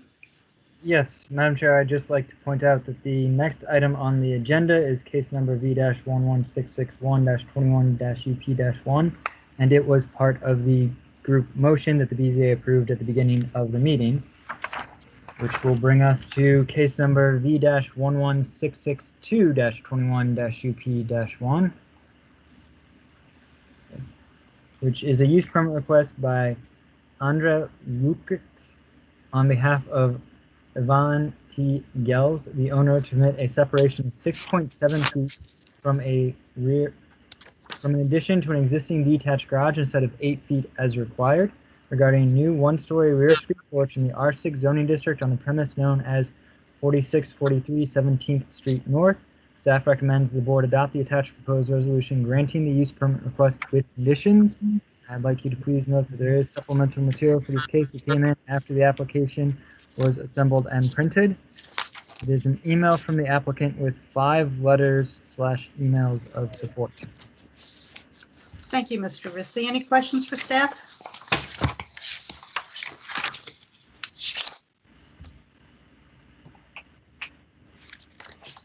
Ms. Gillis? Hi. Hi, how are you? Good. I'm glad I blew the leaves off my driveway when she took those pictures. Do you have anything you'd like to add in for your application? I think, we're very blessed that you can see in that topical view that we live right by the old Tree Hill Nursery. And then above that is the school. So that's the blessing part. The not so great part is it's at the bottom of the hill and we have a lovely forest that's perfect for mosquito breeding grounds. And so it makes our backyard hard to use. So what I'm wanting to do is build a screened-in porch so that we can reclaim the use of outside in our backyard without getting all the bites and all the mosquito-borne illnesses. So that's my goal. Do you have the email handy that you sent Mr. Rissy today? I think so. Yeah, so it has the neighbors on either side of me, their support. Okay. And 3 others. Can you tell me what the 3 others are? Yes, so if you look, there's Lyndon's, there's my neighbor's house, there's Lyndon's 2 houses, and then it's the house just at the very top of this picture. Okay. And then it's also the support, if you see that the street that's the T there, it's called Woodstock. It's 2 neighbors supporting there that have not done the screened-in porch, but have done additions that they came to you all and got the approvals. What about the neighbor directly in front of you? I did not ask Sue, but I could, and I don't think she would have a problem with that. You can't see the screened-in porch that we're putting in. Nobody can actually really see except for the one neighbor to my left in that picture. Okay. Because I have, it's where the deck, if you go back to the deck picture now, it's where that deck is now. So it's just that neighbor that you see there. The deck was built before I bought the house and we looked at it and it can't support a roof. And so that's why we're having to do a different structure completely. And I'd like to make it bigger so that we can enjoy the outdoor space. I have 2 growing boys, so more space is better than small enclosed space with them. Well, your application would have been complete if you had gotten Sue's information, but we'll see where we are. Okay. Any other comments questions, comments? I don't think so. I didn't know I'm sorry. I have never done this before either, so I didn't know I needed Sue's support, but So just, not that you're ever gonna, it's common, but I think in the course of this application, you check a box that says the applicant has read and understands the BZA guidelines on neighborhood outreach. And I guess it was your agent checked that box. yes, Stephen and I had spoken, and he said more is better, but having the two on either side was the main thing, and so that's my admission for not reading all those details. I apologize for that. Yes, so that's really on your agent, since he's the one that filed this, but in this case, it probably won't matter, but it could have, ended up in a deferral for you if it had been more significant. I have. It doesn't. All right. Are we ready for a motion? Yes. Ms. Freshman? And the case V-11662-21-UP1. I move the Board of Zoning Appeals approve the proposed application subject to the conditions listed, and we'll add the 3-year timing. I second. All right. So the 3-year is your use permit expires in 3 years if it's not built. All right, I'll call the roll. Ms. Freshman? Aye. Ms. Arthurs? Aye. Chair votes aye. Motion to grant the use permit passes 3-0. Woohoo! All right, enjoy your porch. Thanks. Bye. Bye-bye. Ms. Rissy, will you call the next item? Next item is case number V-11663-21-UP-1. It is a use permit by Alaric Pfister on behalf of John and Ryla Holy, the owners, to permit a rear setback of 20 feet to the eave of a detached accessory structure gazebo and to the detached accessory structure fireplace instead of 25 feet to the gazebo and fireplace as required from the rear property line, regarding a detached rear gazebo and outdoor fireplace structures in the R6 zoning district on a premise known as 2428 North Ohio Street. Staff recommends the board adopt the attached proposed resolution granting the use permit request with conditions. I'd like to please note that there is supplemental material for this application that came in after the packet was assembled and printed. We have a letter, an owner consent letter, and 2 letters of support from the neighbors. Okay, thank you. Any questions for staff? Is the applicant with us? The applicant's agent, Andrew Ross, is here. I work with Alaric Pfister. All right, Mr. Ross, welcome. I'm also here, John Holly, the homeowner. Okay, Mr. Holly, who wants to proceed? Andrew will, myself. I appreciate the time tonight. We just wanted to make sure we understand, or everybody understands, what we're trying to do as far as building a deck with a gazebo and a fireplace. And due to the atypical lot shape, we request a small exception for the setbacks for the rear property line from 25 to 20 feet. This does not affect health and safety for the residing neighborhood or the public welfare, and actually improves the property itself. The proposed project is compatible with the surrounding neighborhood, with the alike structures and additions. And the proposed project's overall size, footprint, and placement are similar not only to the neighboring lots, but also Arlington itself. And then finally, the proposed project will not conflict or affect any natural landforms, historical features, or significant trees or foliage. In addition, will actually be planting the rear lot once the structure is completed. Anything else for your presentation? Not at this moment. I'm looking at your neighbor outreach and I'm not seeing any feedback from your rear neighbor who would be most affected. So I can handle that. So I think you're talking about the house that is directly behind the tiny little line there. Yeah, that one. So I've gone to that house numerous times to ask them, and they have not answered their door. I've never seen them before, but I can tell you that there's a tree line in the back that is very high and is thick year round. I think it's hollies, and so this neighbor would not be seeing any structure. And then I can also say that the neighbor on if you're looking from the front of my house, this house there, that where your mouse was, okay, to the right, that house there, yep, that is a rental home that has neighbors that change on a very frequent basis, probably more than that on more than a year basis.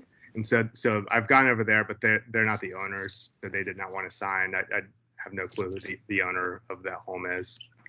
But all the other neighbors that are around and that are answering their doors have signed for us. Your application shows that you did read our guidelines. That's correct. Our guidelines give information on how to contact owners, I believe. Okay.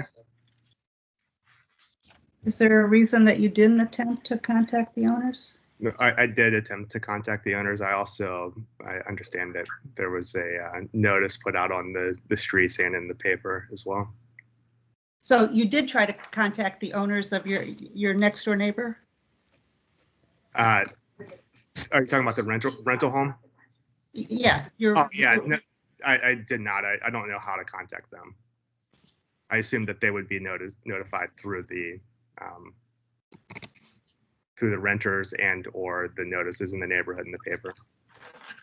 Ms. Arthurs? Wouldn't they have received, I assume that the letters go out to the neighbors, it goes to where the tax bills are sent, or does it go to the property address? It goes to where the tax bills are sent. So whoever's paying the taxes would have received notice then? Correct. Okay. So our job is to determine whether conditions, whether the planned improvement is compatible, and the best way for us to know that it's compatible is to actually get feedback from the people that are affected. We're trying to figure out how to strengthen our process where we give guidelines, and I believe you also received a letter indicating that we were missing letters of support for your property. We're just trying to figure out how to improve our process so that it's more clear what we expect. So is there something in our process that wasn't clear? Additionally, we have two neighboring letters that were given to as additional feedback from 2422 North Ohio and 2423 North. Yeah, I saw Powhatan. this. Okay, so you got a couple more. Correct. Okay. So we have either 4 or 5 in total. Let me go back to my original list. 4 total. 1, 2, 3, 4. Yeah. Correct. Yeah. Okay, so is there something that's unclear about our request? Just trying to get people to answer their door and people to sign off, whether in opposition or in favor. Okay. All right, thank you. Anything further? Want to do a motion? I can make a motion. Okay. Just to give Ms. Freshman a break. Go ahead. In case V-11663-21-UP1, I move that the Board of Zoning Appeals approve the attached proposal with the conditions and add the 3-year time limit. Second. How'd I do there? Second. Motion made by Ms. Freshman, seconded by Ms. Arthurs. I will call the roll. Ms. Freshman? Aye. Ms. Arthurs? Aye. Chair votes aye. Motion to grant the use permit carries. Thank you for your time tonight. Have a good evening. Thank you. Mr. Rissy? You have your hand up. Did I miss you? Madam Chair, I think you may have inverted. So just for the record, I'm going to state on that case, Ms. Arthurs made the motion and it was seconded by Ms. Freshman. Let me clarify that. Yes, Ms. Arthurs made the motion, Ms. Freshman seconded it, the motion, and it carried 3-0. Thank you. See, I'm a creature of habit now. I threw you off. Will you call the next item, Mr. Rissy? Yes, the next item is case number V-11664-21-UP-1. It is a use permit request by Kevin O'Rourke and Margaret Moore, the owners, to permit a street setback of 20 feet to the wall of a detached accessory building garage instead of 25 feet as required from North Monroe Street, and to permit a rear setback of 1 foot to the eve instead of 10 feet to the eve as required from the rear property line regarding a new one-story detached garage on a corner lot in the historic district in the R5 zoning district, premise known as 3601 21st Avenue North. Staff recommends the board adopt the attached proposed resolution granting the use permit request with conditions. And I'd like you to please note that there is supplemental material for this case that came in after the application packet was assembled and printed. And we have speakers who have signed up to speak on this item. Thank you, Mr. Rissy. Any questions for staff? I have one question, Mr. Rissy. This item went to HLRB. Correct. I'm a little, in one place it says, under proposed changes, it says that HLRB granted a certificate of appropriateness. That is my understanding. Then later in the staff analysis, right after the first standard, it says the applicant's proposal has been preliminarily vetted for compatibility by HLRB. Is that different than what does the word preliminarily mean there?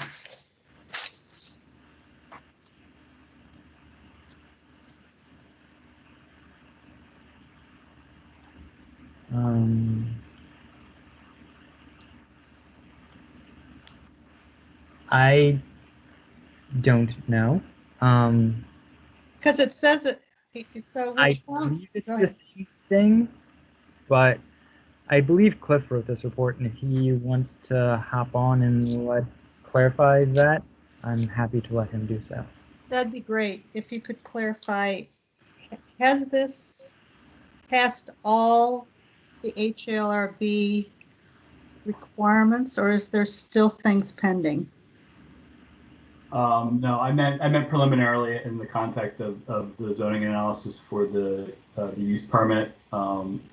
Maybe that wasn't, yeah, no, like as far as meeting the guidelines for the Maplewood Historic District, that's already been completed. It went in front of the HALRB for preliminary discussion in November, and then they came back for their final certificate of appropriateness in December of 2020. So, yeah, sorry if that was confusing. I meant as far as compatibility with the neighborhood. So HLRB has no further involvement in this case? Correct. Yeah. Okay, great, thank you. Any other questions for staff? All right, let's hear from the applicants. Mr. O'Rourke or Ms. Moore? Are we on? Yep. Yes, we're here. Yeah. Hi, good evening. We'll say Chad. And it says no agent, but in fact, Chad Hackman was going to be taking the lead, our project director, but we would also. So That is true. Yeah, we had you down as the applicant, and so would you like Mr. Hackman to speak on your Yeah, behalf? there's been correspondence, and yes, he is the one to speak. Okay, Mr. Hackman, welcome. Thank you. I haven't lived in the residence or the neighborhood for as long as Kevin and Peggy, but I'll just say they've been toiling through the approval process with Maywood for over a year and a half, and are excited to move forward with permits on their garage. They're just seeking to add a garage that'll match up to the neighborhood. Excuse me. I have 4 children. I can reach it all. So they're seeking to put a garage in their backyard that kind of lines up with the neighboring garage, and they spend a lot of time working with the Historic Association to make sure it met all their requirements. And we had to wait for a hearing opening, obviously, with the COVID delays. Happy to answer any additional questions. All right. Any questions for the applicants?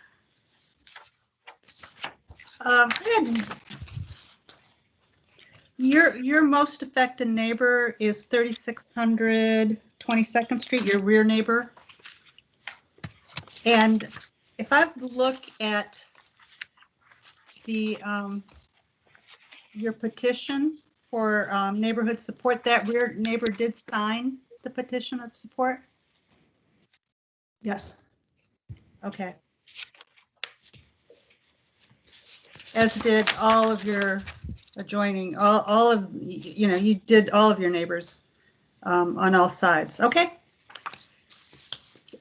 You said, Mr. Rissy, we have speakers? Yes, Madam Chair. We have one signed up to speak. It is Okay. We have Miss Greer, Miss Ellen Greer. Are you with us? Yes, hi, I'm here. Can you hear me? Yes, I hear you and I see you. Okay. So I'm the rear neighbor. I'm Ellen Greer. My husband, Robert Mack Greer, is the one who went to the door and signed the petition. And we explained that in the letter that we submitted today, this morning. So Okay. Sorry, see in the supplemental materials. Yes, ma'am. I have 2 signatures in the Nah, I think perhaps Mr. O'Rourke asked for both of our names to be there. I wasn't even home. Okay.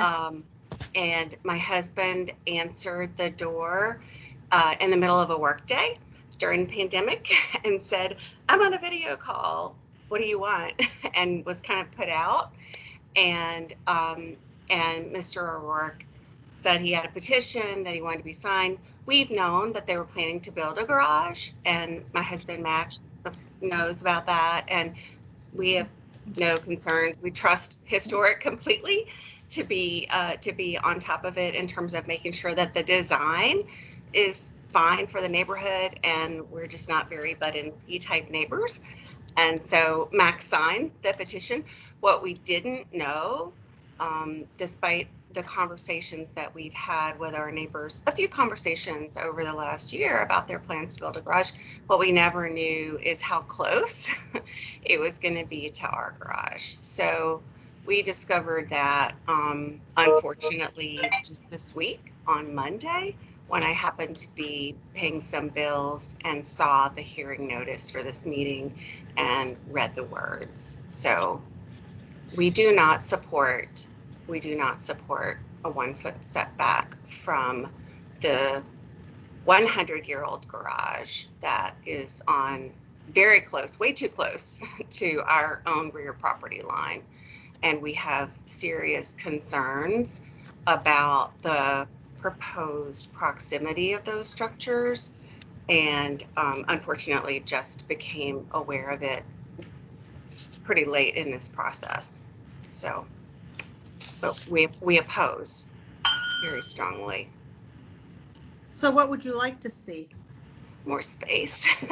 The proposal, and you'll see this when you look at the supplemental materials, as I understand, the eaves of our garage are 6 inches from the property line. This is according to our neighbor's survey. Our survey doesn't specify the number of inches. It's an old survey, but and so the proposal would put the eaves of the new garage 1 foot from the property line. So that's 18 inches from the eaves of our 100-year-old garage.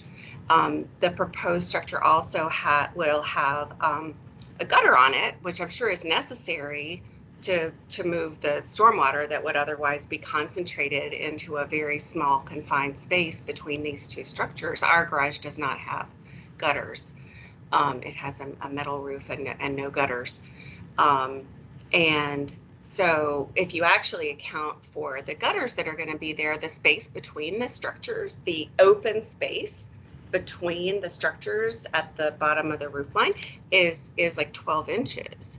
And if we ultimately need to add gutters to our garage because of this concentrated space that now stormwater would go into, it would mean only 6 inches of open space between the gutters on these garages. There's no precedent for 2 structures this close together in our neighborhood.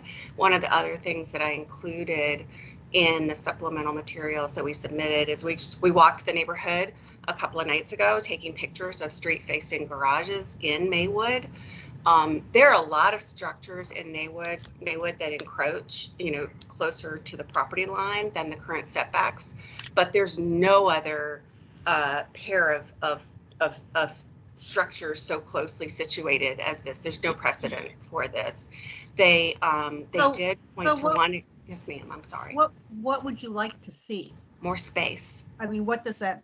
Can you quantify? Well, I mean, I just learned about this 2 days ago, so I haven't had an opportunity to consult with anybody about the structural impact that it might have.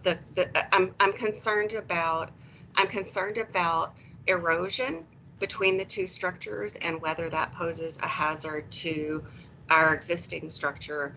I'm concerned about safety in terms of access for human beings to get between the structures for fire control, for maintenance, to clean the gutters, to do any drainage work that might need to be done. It's an incredibly tight space that's being proposed. And the other thing that troubles me is I just and fire. The wood in our garage, the rafters and the beams are 100-year-old heart pine. It'll go up like a tinderbox if there's a spark. We won't even put our Weber grill within 10 feet of it. So at this point, you don't have an alternate suggestion? At this point, having learned about this 2 days ago, I do not. So how much time would you need to assess this application? I don't know. I haven't even had a chance to retain anyone. I would want to talk to a drainage person and a structural engineer and just get some advice. I have no idea. We're leaving on 2-week vacations this summer. I honestly have no idea. It just came as a surprise to me. And the other thing that came as a surprise to me is I look at the application and I don't see any statement about a justification at all. Nothing about a justification. So it feels kind of like the burden is on us to explain why not and to come up with some amount. We would never dream of arguing for a full 10 feet because we're not those kinds of neighbors. But a foot from the property line when 10 feet is the requirement seems extreme to the point of just being crazy. And we just never dreamed that would be suggested. So I don't know, 5 feet. I don't know. I don't know. I need to consult with some people. Okay, great. If the burden is on us.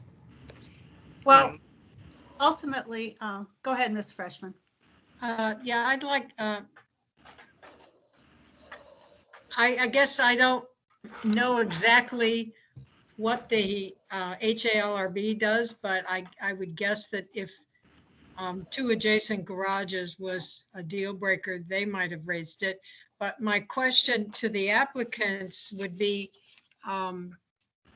if the shed on the property line, shared property line, is that going to remain? Is not the garage, but the shed that we saw permission to, am I being heard? I'm new to this. You're Yeah. fine. And by shed, you're talking about the shed that we saw permission to remove? It's, well, it says frame shed toward the rear, Yeah. toward the rear, between the proposed garage and the property line. Yes, that would be removed. That's the plan. The And we shed had is to going to go be through removed. So is there a reason why the garage couldn't be set back farther into the corner? So it wasn't just a foot from the neighbor's garage? Well, if it's moved straight back, it's still going to be the same issue. And the historical review wanted it parallel, we believe. Okay. So yeah, I'm just to follow up on Ms. Freshman's, if you moved it back, right, it would be offset from your neighbor's garage. It would, Yes. but not entirely, I believe. The HARLB was very adamant that it match the garage next to us, that it would aesthetically look best if the two garages matched up. As some examples, I believe you have that have been used where other garages were built next to each other. The HARLB likes that model, that they line up, and then the driveways are the same length, etc. I would certainly agree with that, but I was just looking for a compromise. Thank you. Mr. Rissy, issues with fire,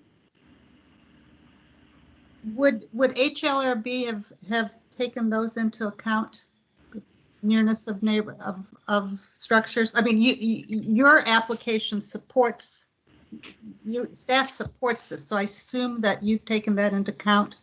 Madam Chair, I can't speak for HARLB, but I will note that accessory buildings on interior lots are allowed by right to be 1 foot to be from the side or rear property line. So I do not believe there would be any issues with the fire code separation in this. And I will note that I believe Ms. Arthurs has had her hand up for a while. Ms. Arthurs, I don't see your, yeah, because you know what? My little thing always blocks that corner. Okay, go ahead, Ms. Arthurs. How far from the property line is Ms. Greer's garage? Is it within a foot? It's 1.4 feet. It's what? The existing garage is 1.4 feet off the line. The new I'm garage having is a hard time rationalizing why one neighbor can do that, but the other can't. Pick me. I'm sorry, we'll call on you when it's time. Okay. And it looks like too that from the drawings that they've accounted for water in all of the gravel that's all around the garage and the driveway, and significant landscaping to account for water. At least that's what it looks like to me. So that's just my 2 cents.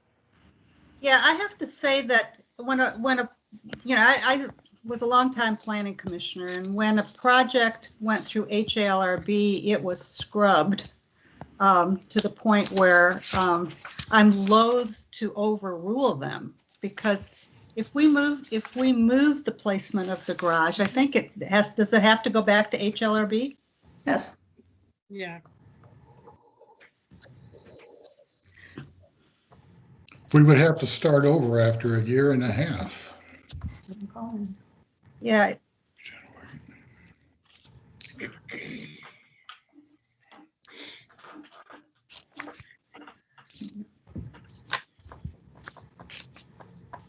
Mr. Moore, did you want to speak, or? Yeah, Mr. O'Rourke, as the case may be.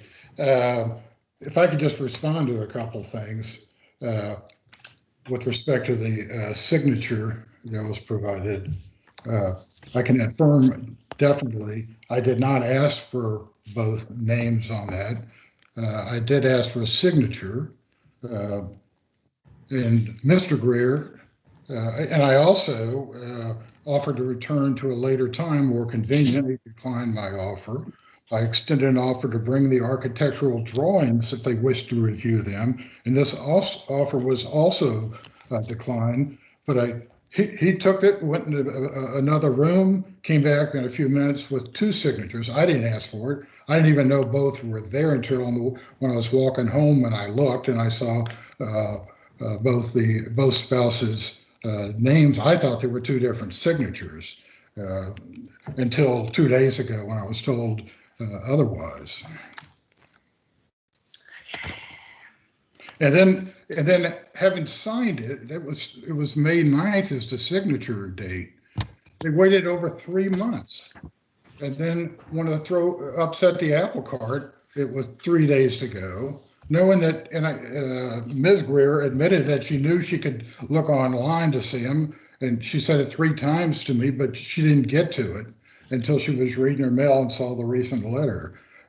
This has been going on. We have complied with all the processes and procedure of both the historical board and the BZA, and it's just not quite fair to, at the last minute, attempt to upset the apple cart like this, with all due respect.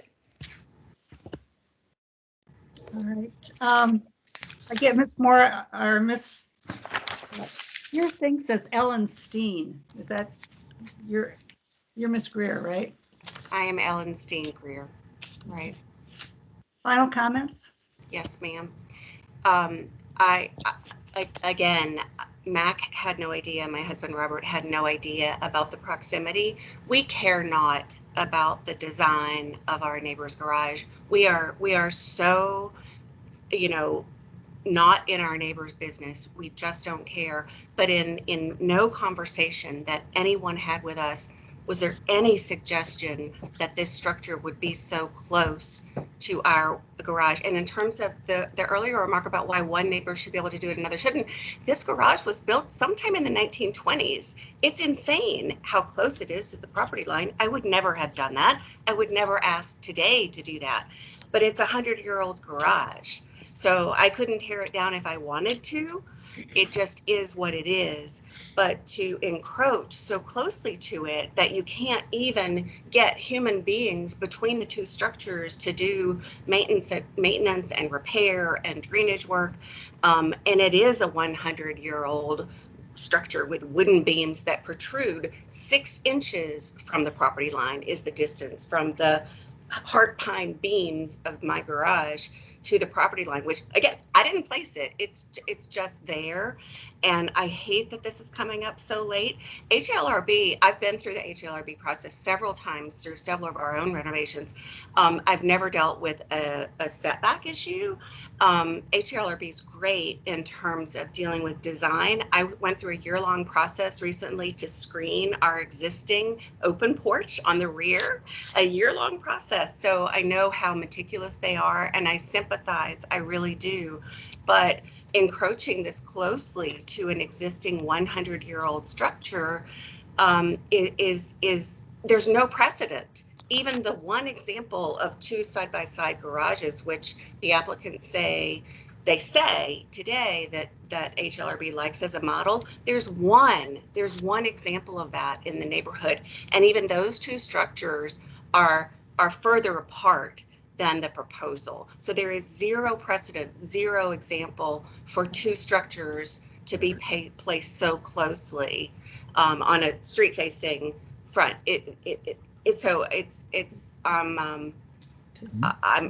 I'm shocked that this would appear the burden's on me to argue drainage issues and whatnot when there's just zero precedent for anything so close. And my neighbors did just build a large, nice screen porch on the rear of their property a couple of years ago. It seems that, and they're leaving 16 feet between that nice new porch and Ms. the Greer? new garage. Yes, ma'am. I think we understand your concerns. We appreciate you. You're very articulate. Ms. Freshman? I've listened carefully. In a perfect world, I would move the garage to offset the two. But I think that I do understand the historic overlay and the care with which they review things. And so I would defer to them in this. And when you're ready, I'll prepare a motion. Ms. Arthurs? Did you have your hand up? No. I did, but I put it down. Okay. All right. Well, the discussion is among us. Mr. Hackman, I think we've got the picture, unless there's some new information you have. No, I would just say that we have to build these structures to a certain specification. They have to have a fire rating. We're used to, I've worked in Arlington for well over 15 years, and we work in tight space as well. We thought about drainage and all those things. Thank you. So the discussions among us, I think we should test a motion to see where we are. Ms. Freshman? I move the Board of Zoning Appeals approve the attached proposed resolution approving use permit V-11664-21-UP1, subject to the conditions listed with a 3-year timeline. I second. So we have a motion to approve made by Ms. Freshman, seconded by Ms. Arthurs. Any further discussion? I'll call the roll. Ms. Freshman? Aye. Ms. Arthurs? Aye. Chair votes aye. The motion is granted on a 3-0 vote. I do believe that this was vetted by HALRB and that we can't do anything more than affirm their decision.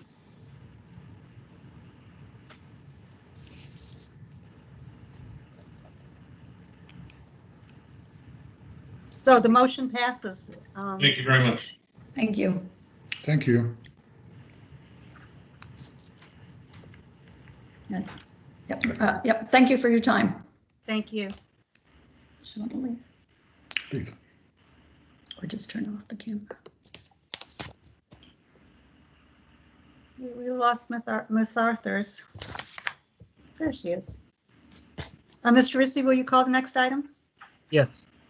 The next item is case number V-11665, V-11665-21-UP-1. It is a use permit request by Jason Schlossenberg and Donna Lombardo, the owners, to permit a fence height of 5.8 feet, including lamps on top of flagstone columns instead of 4 feet as required within the front yard, regarding lamps added to flagstone column fence posts in the R6 zoning district on the premise known as 927 26th Street South. Staff recommends the board adopt the attached proposed resolution denying the use permit request. An alternative resolution has been provided should the BZA see fit to approve the use permit request as advertised. And I'd like you to please note that there is quite a bit of supplemental material for this case that came in after the application packet was assembled and printed. And it includes a letter and numerous emails of support from the neighbors, as well as some additional examples of fences in the surrounding area found by the applicants. Okay.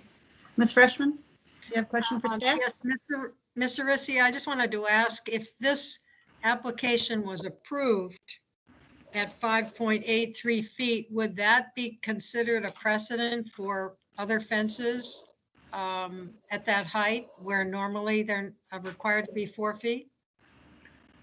The precedent question is really up to you. It would be something that staff could include in a future subsequent application in the surrounding area, yes. But whether it, held weight with you is really. Well, I guess my impression is that probably would be the case. I mean, because that's, others are going to look for any justification for an exemption that they feel entitled to, and finding a similar one would lead us down the slippery slope towards 6 feet. It's entirely possible, yes. Mr. Rissy, the definition of fence and fence post. I'm going to have to look up to see what the definition of fence is, but the short answer to your question is zoning considers anything that is attached to the fence to be part of the fence. We've had cases before where people have come in for caps on top of columns, and a cap is part of the column, as is anything that's attached to it. Yes. And brick piers that were forced to be taken down. Yes. Yes. We've taken down substantial fences when they don't conform. Go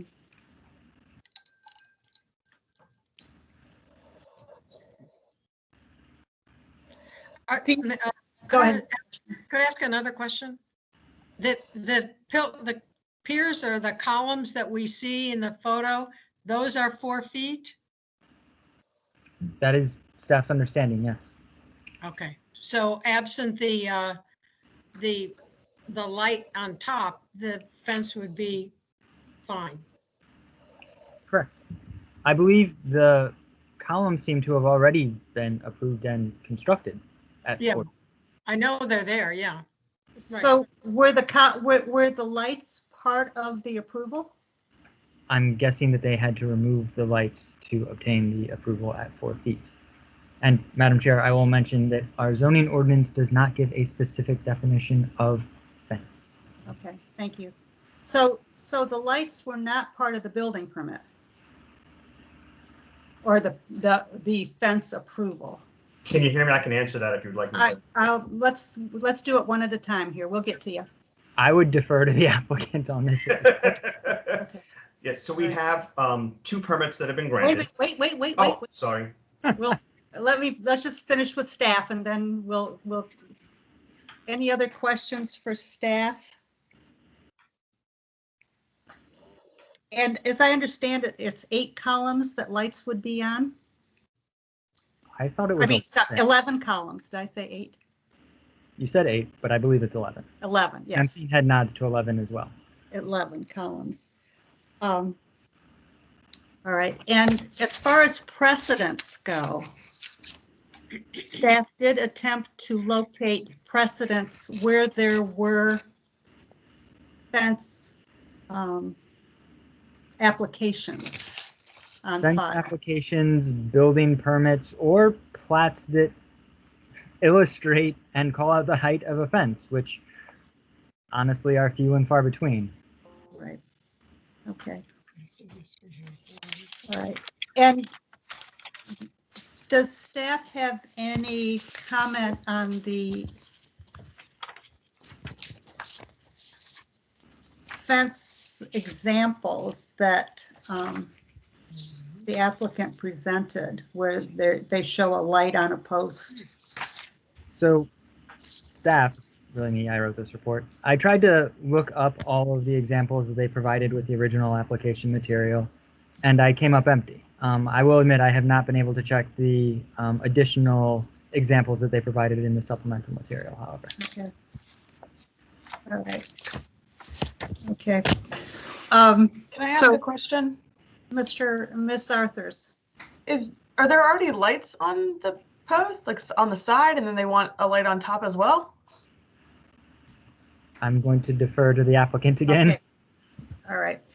Let's move on. Let's move on to the applicant, and we can get some of our questions answered. So the applicant is Mr. Schlossberg. Are you joining us tonight? Okay. And Ms. Lombardo, are you also here? Thank you. Who wants to proceed? I'm happy to. So let me answer some of your questions first. We have two permits that have been provided already. The first one was a building permit for the fence itself. As Mr. Ricci had correctly noted, it's 4 feet tall. The columns have been built. We are still waiting for the aluminum. There's a huge international shortage on aluminum, and so we're waiting for a few months to actually get that in. Some of the posts facing our lawn, there are some lights on the side, and that's where our second permit came in. We got an electricity permit to run to all these posts, and so the only existing lights are on the side. Now, the one we don't have that faces our property. Neighbors have also complained that the area around our house is very dark. In fact, couple of years ago, and there's actually been a number of car break-ins. In fact, my wife walked onto our driveway and caught somebody breaking into our car, and there's insufficient light over there. So it was very frightening for her. So that's why we want to start putting some lights on the posts. We never installed them at all, so there's nothing to remove. We are waiting for this permit to be provided, if it does, to install any lights on top of the posts. That being said, like I said, they're 4 feet tall. This would add less than 2 feet, the lamps. In the application, I provided a number of pictures of neighboring structures, and I also added some in the supplemental. So if you, and I've also noticed on pages, in the first couple pages of the document, of the agenda item document, there is a notice of some of the neighboring structures. In fact, for 907 26th Street South, which is on our block, it says a wood fence is 4 feet high in the front and 6 feet high along the side, which is along a right of way. And that's not even entirely accurate because part of that fence in the front lawn actually exceeds 8 feet. And a number of the other homes that are listed in the document, it says that heights are unknown. So I took it upon myself to go down the streets and actually with a tape measure, and I was happy to measure a number of them, and some of them exceeded 7 feet. They definitely, at least a dozen, are more than 4 feet for the structure and more than 2 feet for the lamp. So there is a precedent already in the neighborhood. There are a large number of homes with these structures, and we just basically want to do the same thing. And it's very helpful in this particular corner because there is no lighting. It'll help light our driveway. It would help people, as you can see from the I think we maybe forwarded about a dozen, maybe more emails from neighbors, in addition to the 7 or 8 people who signed up the petition. All wanting this lighting. They think it would be great aesthetically. They think that the 4 feet limit is not necessary for these lamps. And they think it's also great for safety because, like I mentioned, this is a very dark area of the neighborhood, and it would add some an element of comfort for people who like to congregate near our house. Anything else you'd like to add, Donna? No, I think you covered it all, but I would like to emphasize that the driveway in that corner is very dark. And when I walked out of the house, I thought it was my husband at the car, and I went to talk to him and learned it was someone breaking into our car. And it was really no way for me to tell because of how dark it is over there. Okay, any question? Thank you. That must have been very frightening. Any questions for the applicant? So the lights were not included in the fence permit? No, because we knew that we had to, after talking to Mr. Ricci months ago, it was clear to me that I could not ask for a fence permit exceeding 4 feet. And so I had to ask for a separate use permit to add the lamps. And so I've been following what I understand to be the rules and the proper process, and that's why we have not installed any lamps on top until we got your decision. Okay. Mr. Ricci, are there speakers?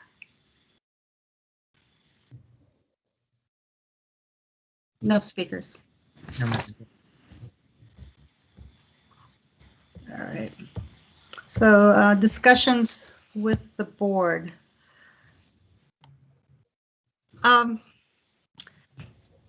Here, I tend not to favor this application because of the words that Miss Freshman used in terms of slippery slope. There are so many piers, you know, some of the examples showed one light on one post. If the piers were 2 inches apart or 4 inches apart or 5 inches apart, and we, you know, we could have a solid wall of fence, and we have no, I don't see where we have a basis in the law to deviate from the fence height. I mean, that anything would suggest that we can redefine the fence to not include something on top. Ms. Arthur? I think I agree with you for the most part.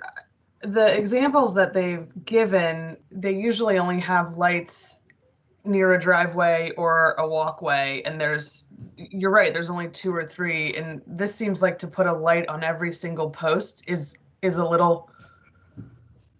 lot. When if the area of the driveway is very dark, it seems like maybe there could be an outdoor motion sensor light attached to the house that shines over the driveway, if that's what you're seeking, and maybe put, a light on a post, one of the fence posts or something, not as dramatic, so that it would keep maybe a little more with the neighborhood, because it does look like the light posts that have been granted are just for entryways or driveways, and that seems like it wouldn't be as much of a slippery slope to change the definition of a fence.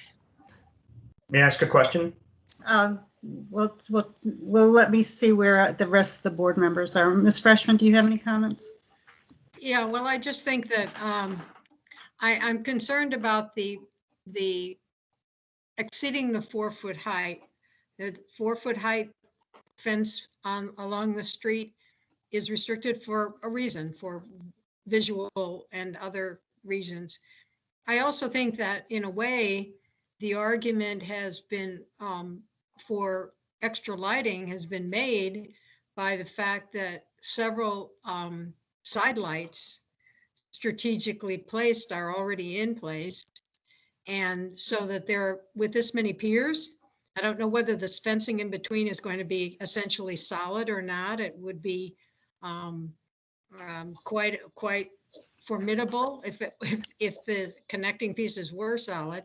But my point is that I think that if one of the goals is to have really good lighting for the residents as well as the neighbors, that has already been shown to be accomplished with the lights that have been installed on the side of some of the piers. So I think there is a reasonable alternative to making this exception. Mr. Schlossberg, would you like to respond? Sure. So we don't actually intend to have all 11 posts have lights. I asked for 11 because we didn't know which ones we want to have on. We definitely want the 2 that flank the driveway, and we were thinking about having alternatively the other ones, but not every single one. So we'd be willing to accept a smaller number if that would make the board happy.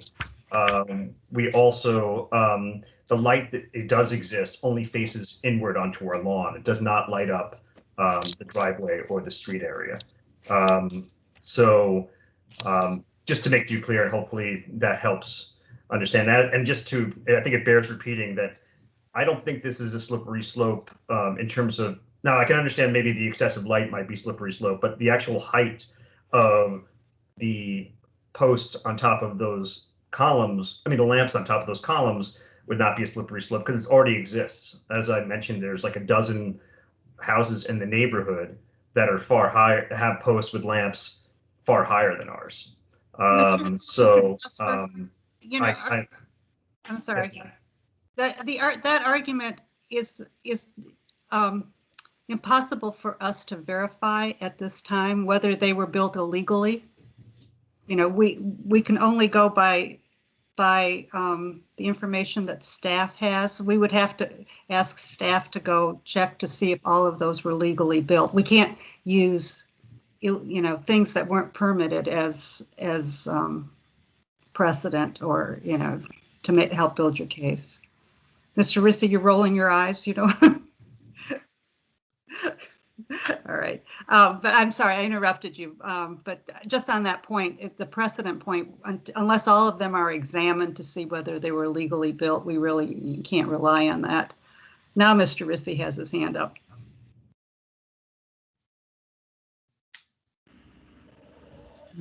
Okay, I will say that our standards for our staff report are very high. It is to find an approval or to find it on a plat, and it's the same for all of our applications. There are a number of cases where even in our staff report, we say that we don't know how it was approved. A lot of things were built before 1950, before the zoning ordinance restricted it. I don't have the full history of our fence regulations in the county. I can't say when the examples that the applicant has found were built, whether they sought approval or not. And I'm going to leave it at that. Okay. But they do exist, correct? I can't argue against Yeah. his photos out there showing them in the area. It's just not the standard staff uses for our staff reports. Ms. Arthurs, do you have your hand up? I don't see any pictures of columns on the other side of the driveway. Am I just missing them? So there's a fence on the far end of the driveway besides where the lawn is not. Did I not include that? There's one post on the non-lawn side of the driveway. Okay, so that'll just be by itself. There won't be any aluminum fencing enclosed there. Correct. The purpose was to, because eventually put a lamp on top of it. That was just for my own curiosity. Thank you. Good question. No, thank you. I apologize for not sharing that information. No, totally fine. Thank you.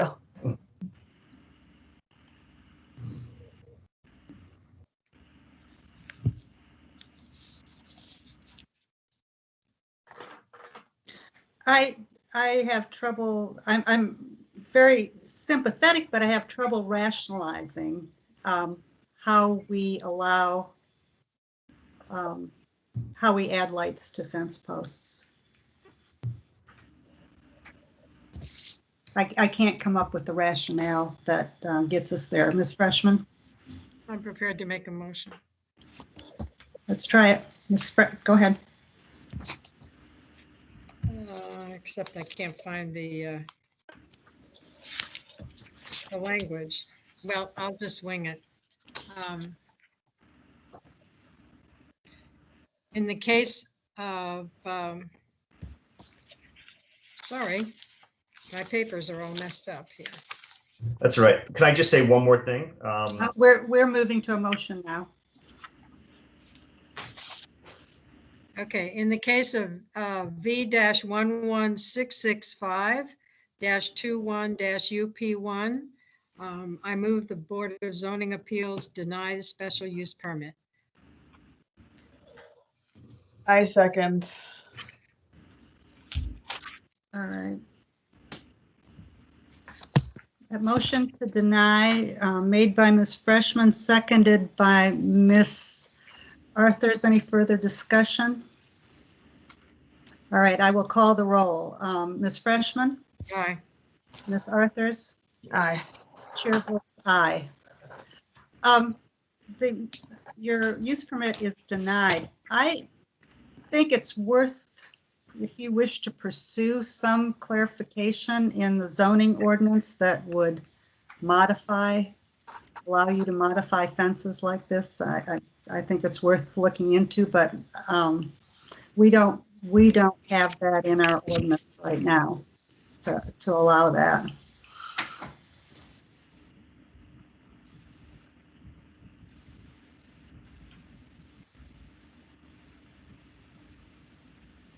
Okay, moving on.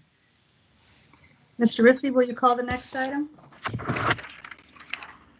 Yes, for the record, the next item on the agenda is case number V-11666-21-UP-1. However, that item was approved with the group motion at the beginning of the meeting.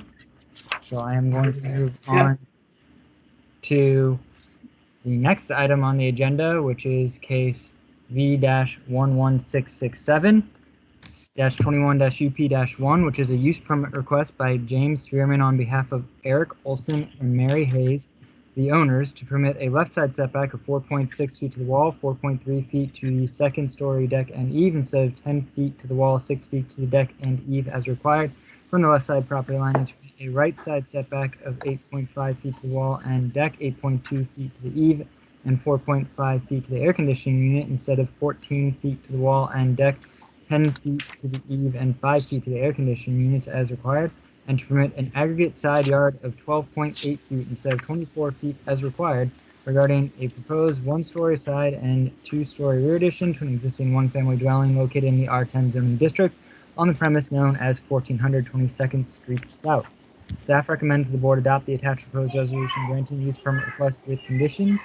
And I'd like you to please note that there is supplemental material for this case that came in after the application packet was assembled and printed, and it is an online comment of support.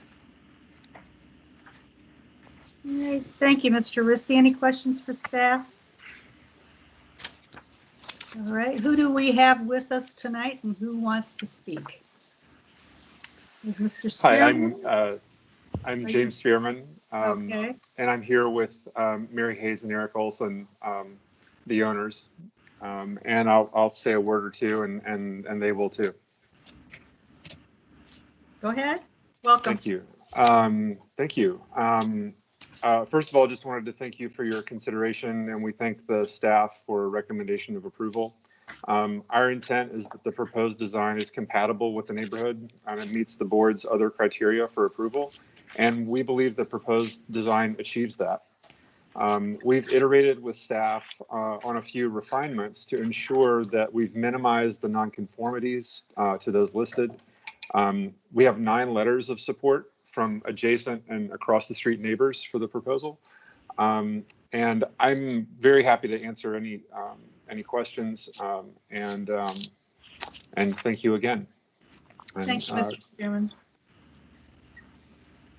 And, yes, I am Mary Hayes, and I'll chime in for us. We've lived at 1400 22nd Street for 7 years, or almost 8 years, and we love our neighbors. COVID in some ways is the best thing that ever happened to our neighborhood. We were all friends before, but have really become a close-knit community. Our family has grown more than we thought it would when we bought the house. It's a 3-bedroom center hall colonial. And we also have a garage that we did not realize when we purchased the house was non-conforming. So what we're really asking to do is to be able to expand in the back, which would be essentially without the garage, a conforming by right addition. But we want to rebuild the garage. It was built without a permit. It's decaying. It's on the side. You can't really see from this picture, but it's an eyesore. And our neighbors, who were the ones to put in a last minute comment, who are immediately adjacent, not only used us as their justification for their addition, they also really would like us to improve our garage for their own curb appeal on their house. We're really trying to be good neighbors. We have 9 letters of support from all of our surrounding neighbors, including neighbors down the street, as Jim mentioned, and just want to be able to improve our property to keep it in line with the rest of the neighborhood and to allow space for our growing family in a South Arlington neighborhood that we have come to love. Thank you. Yes, very good neighborhood outreach. Any questions for the applicants? I made a note about an oak tree that was being removed. Is that correct?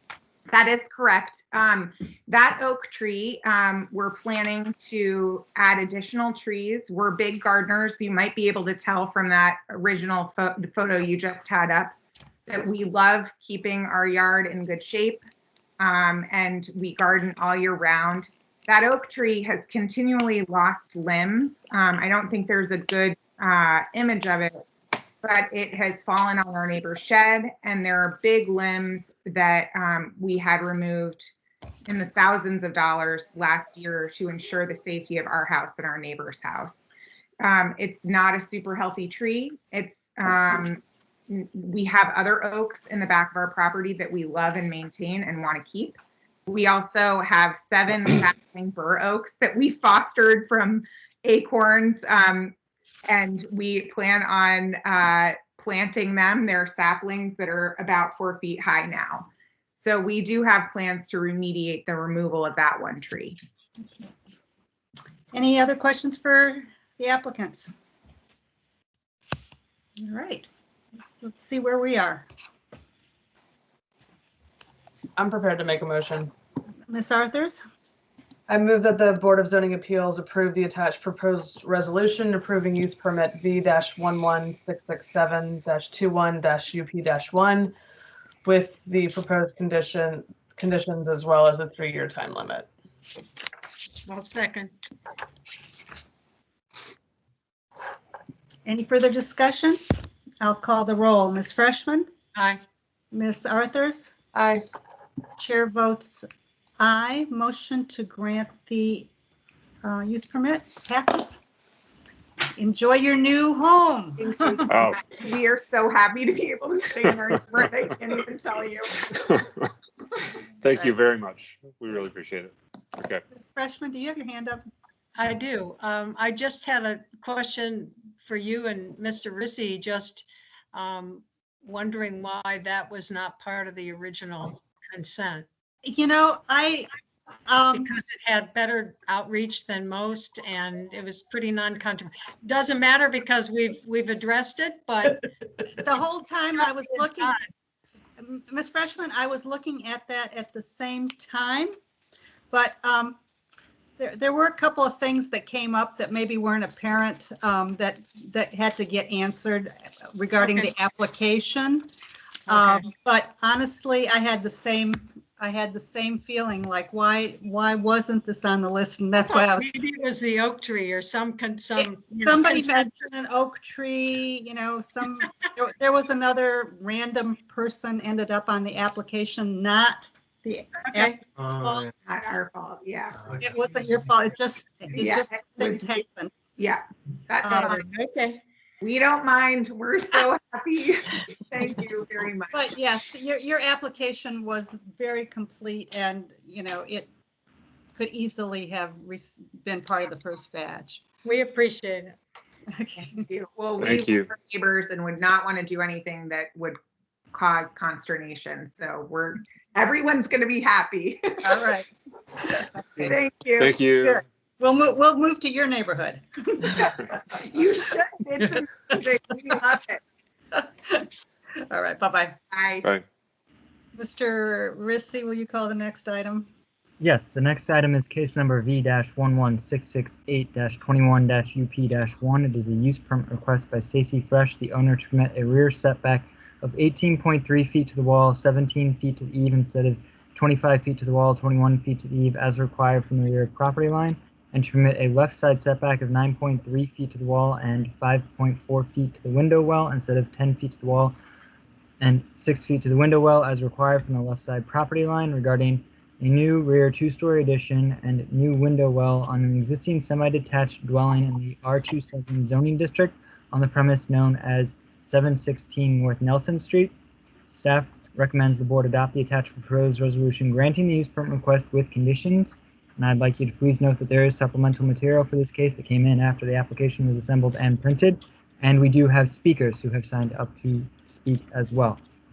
Could you, Mr. Rissy, could you describe the supplemental material? The supplemental material includes 2 online comments of opposition as well as 1 email that is very close to the comment, as well as 1 signed letter of support. All right, thank you. Any questions for staff?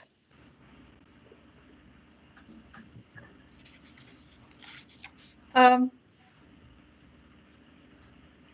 guess the one question I had to do with precedent.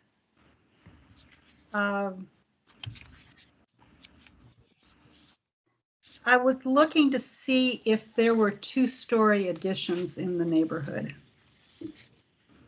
I know that there are some one-story additions, but I wasn't sure if there were two-story additions.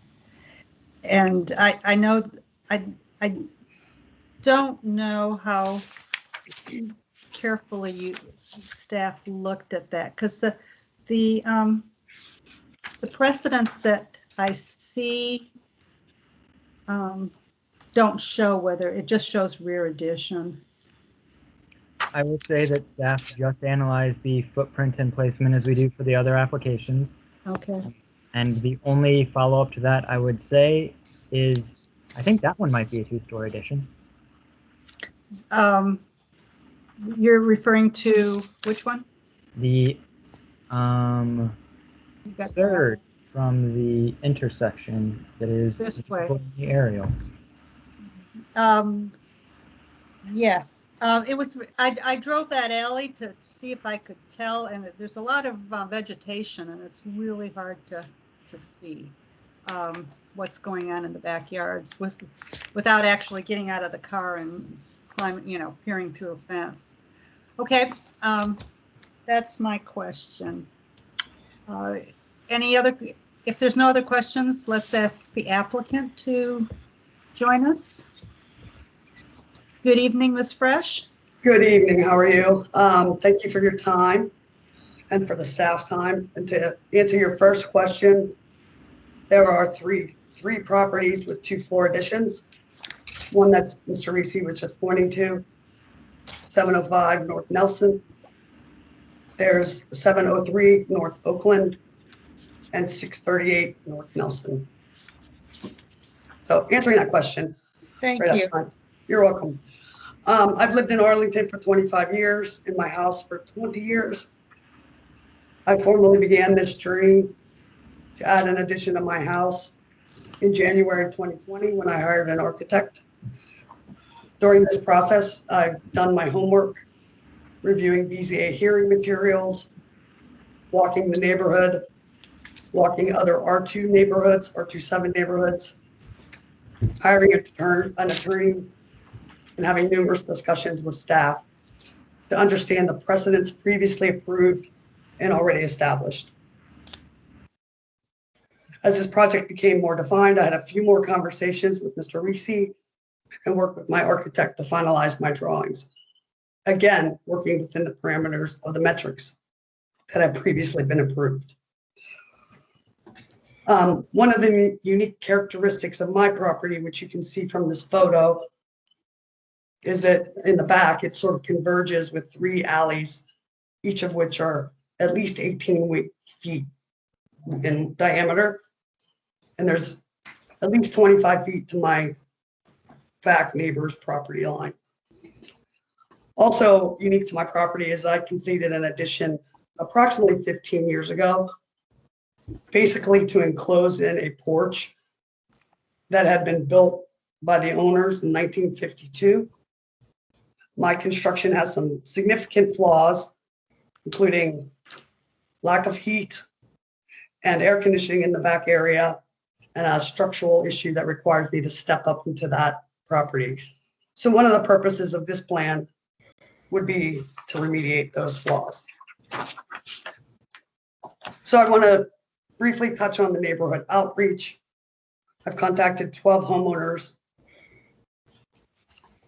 for 13 properties. And I also want to acknowledge the letter sent by Ms. Nelson's attorney, Mr. Dane, if I have his name pronounced correctly, Mr. Cole Danes, and Ms. Flisher related to my plans. And note that I respectfully disagree with their conclusions as it relates that this would be some type of new precedent. Again, I was very deliberate in my plans.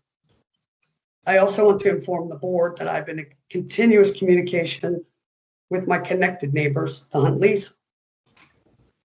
During these communication, I consistently reminded them of the opportunity to object either in writing, at this meeting, or both. And they chose not to respond and are not in attendance this evening, and thus have not objected. I also have 5 neighbors, including 3 adjacent neighbors, that have supported the application. Again, this home for me is a place that I can age in place and be my forever home. So thank you very much for your time. Again, for Mr. Reese, who was amazing with his professionalism and responsiveness. Thank you, Ms. Fresh. I just want to clarify, you're the neighbor that you share a party wall with, yes. 718. Do we have anything from them? They have not responded. I've had numerous meetings, conversations with them. Their last comment to me was, good luck. We're not objecting, but they didn't sign the petition. Okay. What about neighbors across the street? I have received, and again, duplexes are a little complicated, but directly across the street, both have been approvals. But we don't have that, do we? The one just came in literally at 12:30 this evening. I think that was in this, this afternoon. That was in the supplemental package. Okay. Mr. Lane. Okay. All right. Okay. Miss Arthurs. Do you have, I don't want to pry a lot, but it seems odd that the neighbor with the party wall just didn't want to respond. I mean, it's clearly that the construction is going to have a dramatic impact on their house. I can tell you I've had several in-person meetings with them. The communications are sort of, about the party wall being extended. Obviously, that's, of interest to them. But they've been on construction plans, construction noise. What kind of materials are you planning on using? What is the drainage going to be like? Will you put solar panels? Those types of questions. So they know all the details, they just didn't want to sign anything. Well, I don't know if they did or didn't want to sign it, but they chose not to. Okay. Well, fair. Okay. And every single communication was, I'm completely transparent. If you want to sign an opposition, please, by all means, do so. All right. And I guess another question, what is your justification for the depth of this addition? Again, it's giving me a master bedroom and a first floor family room, so it could be a place I can live for the rest of my life. The first floor would allow me later on in life, if needed, to sort of have one floor living. So we wouldn't be here at all if your addition was 6.7 feet less in depth. Have you considered that? Pardon me? Have you considered that? Yes, of course. I mean, I had some design drawings that were without the need for a use permit, but again, there's a property across the street, 705, that's 14.5 feet to their property line.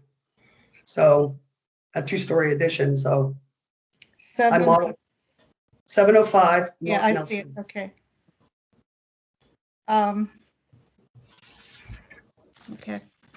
With more square footage than I'm putting on because they put it in a basement. Okay. Mr. Risky, do we have speakers?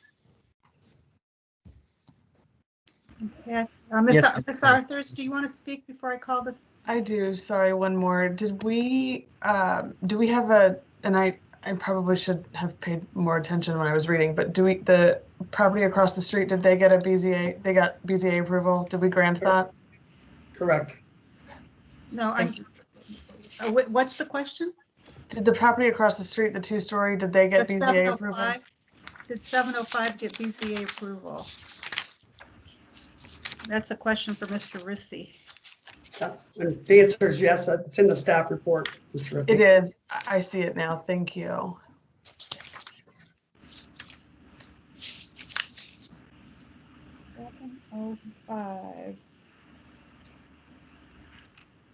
In 2004.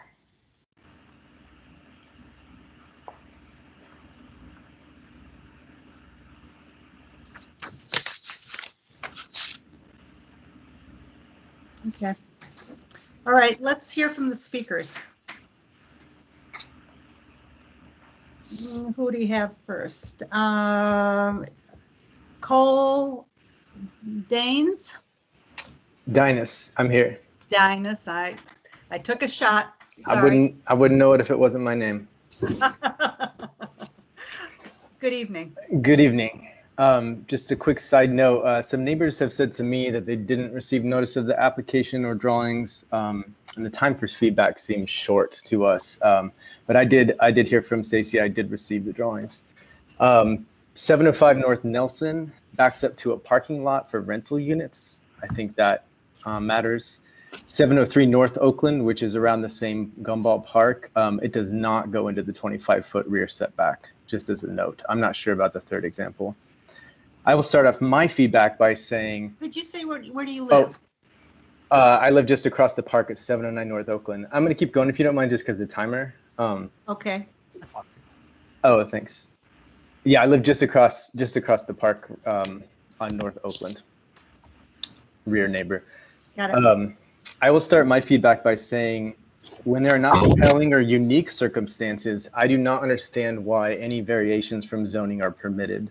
Zoning and sector plans were developed with a holistic approach in mind. Making exceptions without compelling circumstances, I think, undermines the faith in the county's process. The depth in this case, I think, is the major concern, the depth into the rear setback. Duplexes like the applicants have a party wall, obviously. This party wall runs along the property line. I think this makes sense when there's a structure on either side of the wall. In the case of an addition, for just one owner, that party wall becomes just like a wall built along the neighbor's property line. In the case of the proposed addition for 716 North Nelson, that windowless wall will be approximately 20 foot long by 20 feet high. This will affect the light and airflow for the immediate neighbor. And that kind of precedent, I think, will definitely be followed. A fence along a property line cannot be built that high by code. That would never be allowed. So I don't know why this kind of wall would be allowed. I'll also say that if the 25-foot setback needs to be altered, I think it should be addressed in the code holistically and altered for all applicable zones, not on a one-off basis. I think that the distance this goes into the setback is too far. And as you said, if it didn't go that far back, we wouldn't really be here. And I don't know that I would have an objection if it didn't go that far back. The side setback allowance that Stacy's asking for makes sense to me. It would just make it align with the original brick structure. We considered something similar, and that makes sense to me. It's the rear setback that concerns me the most. And I think, as you talked about earlier with the fence, these things, precedent matters. It becomes precedent, and it gets carried forward. Yeah, those are my comments. Thank you very much. Thank you. Our next speaker, I can't see the speaker list, is Cindy Nelson. Yes, good evening. How are you? I hear you, and now I see you. Good evening. Good evening. My name is Cindy Nelson, and I'm the neighbor on the other side of Stacy. What's your address? I'm sorry? Your address? 714 North Nelson Street, just like my name. Stacy is the best neighbor ever. However, I do oppose the addition for many reasons. First, I will be directly impacted since I reside within feet of the proposed addition, which what Cole said will go extremely high, and it will take up about 2/3 of her yard.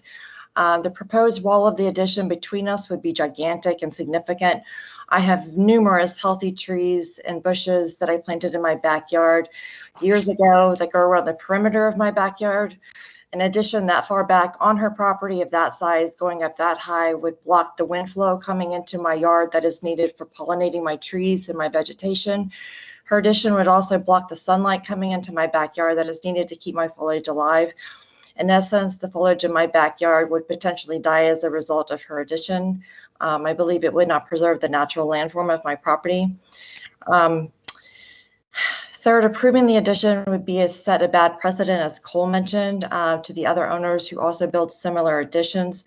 If the owner on the other side of me built an addition of this magnitude, my townhouse would essentially be set back in a tunnel between two gigantic 20 to 25 feet high walls that would extend an additional 22 feet out into their backyards.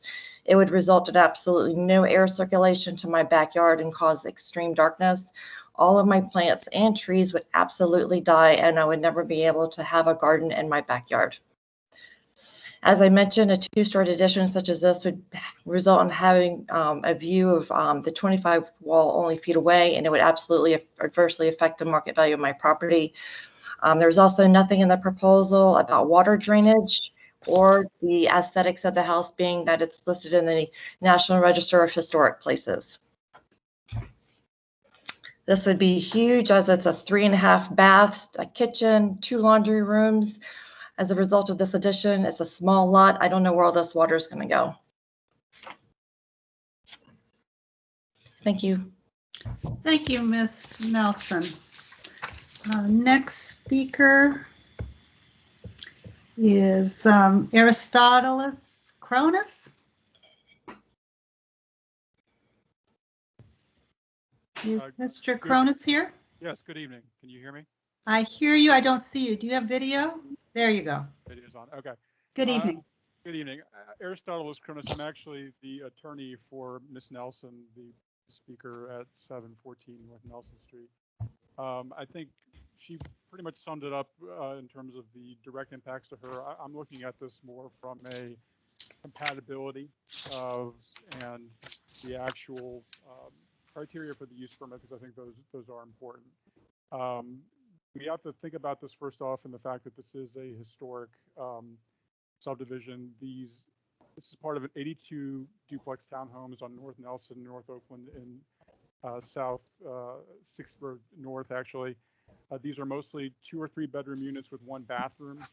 They were actually restrictive covenants that were recorded back in the 40s that, frankly, would either limit or discourage this type of addition to even begin with.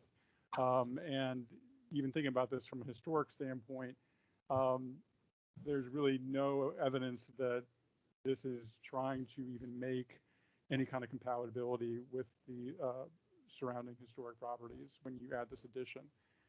Turning specifically to the use permit criteria, you're looking at a proposed addition that would result in an overall footprint of 946 square feet on a 2,797 square foot lot. This proposal is adding 626 square feet of gross floor area.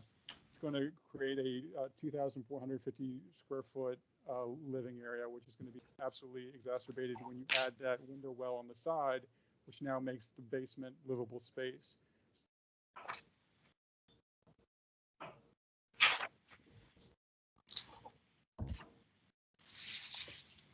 Mr. Cronus, are you frozen? If you look at that spreadsheet that I included, sorry? You froze for a moment. Oh, I'm sorry. What I was saying is this isn't really compatible with the remainder of the structures in the area. If you look at that chart that I included in the sort of last page of the staff report, you'll see that this is going to be almost double the average living area, and the footprint is going to be almost double what the footprints are of the surrounding homes in the area. More specifically, that 18-foot rear yard setback isn't even compatible with the remainder of the homes on the 700 block there. Those average 34.5 feet of setback, which is actually 10 feet more than the required 25 feet. In reality, this whole proposal, if you think about it, is trying to shoehorn something into a neighborhood that is actually, apologize, that is actually underdeveloped. So I think my comments pretty much explained themselves. So thank you. Thank you. I can't see the next speaker. Michael Bruckwick. Mr. Bruckwick? Yes, I have no comment at this time. I'm just participating with Stacy, an architect that has worked with her. So I'm just around if anything. I don't believe there's anything pertinent having been discussed already. So I'll sign back. I'll sign back off. You're the applicant's architect? Yes. Okay, thank you. Ms. Arthurs, do you have your hand up? Mr. Cronus, are there recorded restrictive covenants that might prohibit this addition? So if I may, I think I actually cited these in the brief that I submitted. That's what I was looking for. Thank you. Yeah, they're on that. I think that maybe the first or second page of the brief. They were the excerpts there. That basically they don't specifically use the word addition, but they would say that anything that when you're building something that any sort of outbuilding or anything that would have been used as livable space, and even livable basements weren't something that were contemplated in the original restrictor covenants. I think you can see the excerpts there. Did you attach the you didn't attach? I just realized the attachments didn't make it. It didn't make it into the document, but those are pretty much verbatim. The 1 through 6 there in the application in the memorandum there. Do you have the deed book and page aren't referenced in here, right? I was just going to go pull it from the county land records, but I mean, restrictive covenants from a neighborhood aren't, they're not what we're talking about. Zoning and restrictive covenants that are filed by private individuals they're governed in different ways and they're violated in different ways. So I understand that, but it's more for the flavor of what the neighborhood was supposed to be. That's really why we submitted it. I know that this board has no authority to obviously enforce the private covenant, but it does sort of show what was meant to be there, I think was the point of it. A covenant would be a civil matter between parties. Is that correct? Yes, it would be. I mean, this board doesn't have the ability to enforce that, but it can take it into account in terms of what the character of the neighborhood was supposed to be. Okay. So, Ms. Freshman? Yeah, I had a question. The picture we're looking at, is that a one-story addition existing? Is that question for me? Is that for the applicant? Ms. Freshman? Yeah, what I'm trying to get at is that the comments, I'm sympathetic to the comments of the neighbors about the massive wall that would be created by a 2-story addition.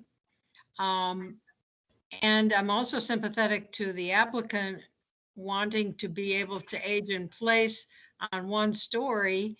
And so it strikes me that a 1-story addition could accomplish all of that. And I'm just wondering why we're being asked to look at a 2-story addition that extends well beyond what's permitted and could create unpleasant circumstances for the neighbors who are very close.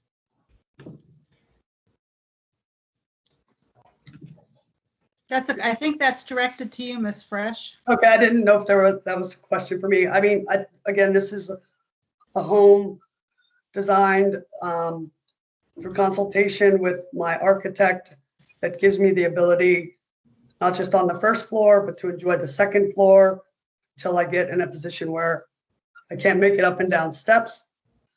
And the basis of the living space and the requested setbacks are based on the precedents that have been approved in the past by the board.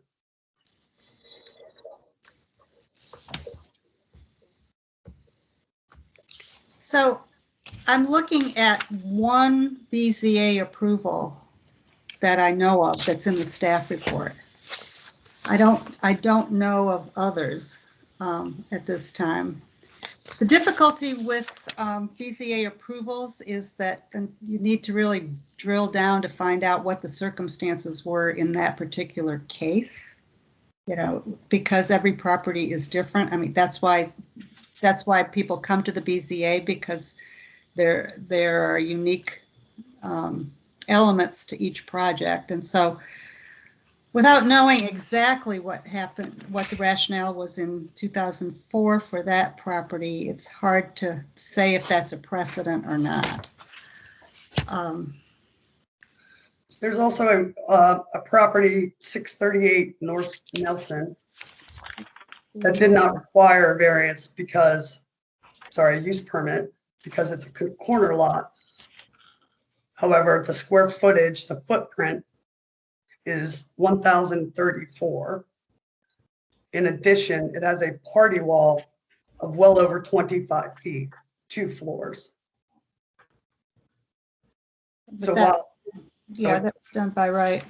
Yeah, it's done by right because it's a corner lot. Right. However, I mean, it is a precedent. Mr. Rissy, could you weigh in on why a corner lot would allow that flexibility?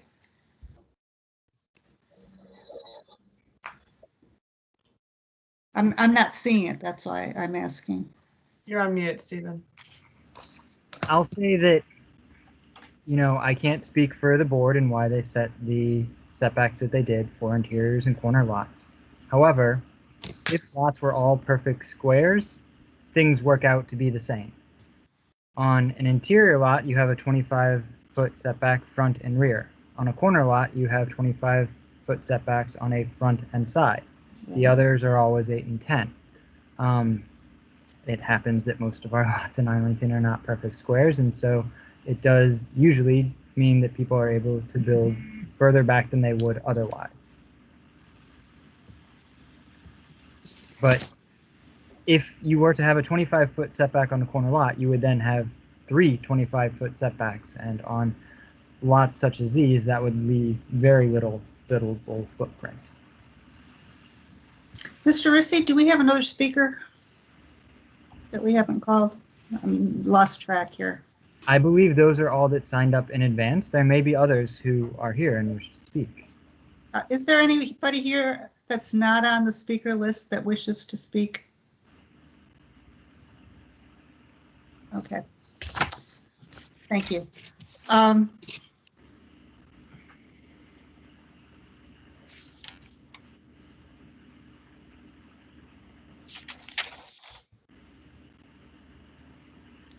I see someone has their hand up, but I don't know who it is.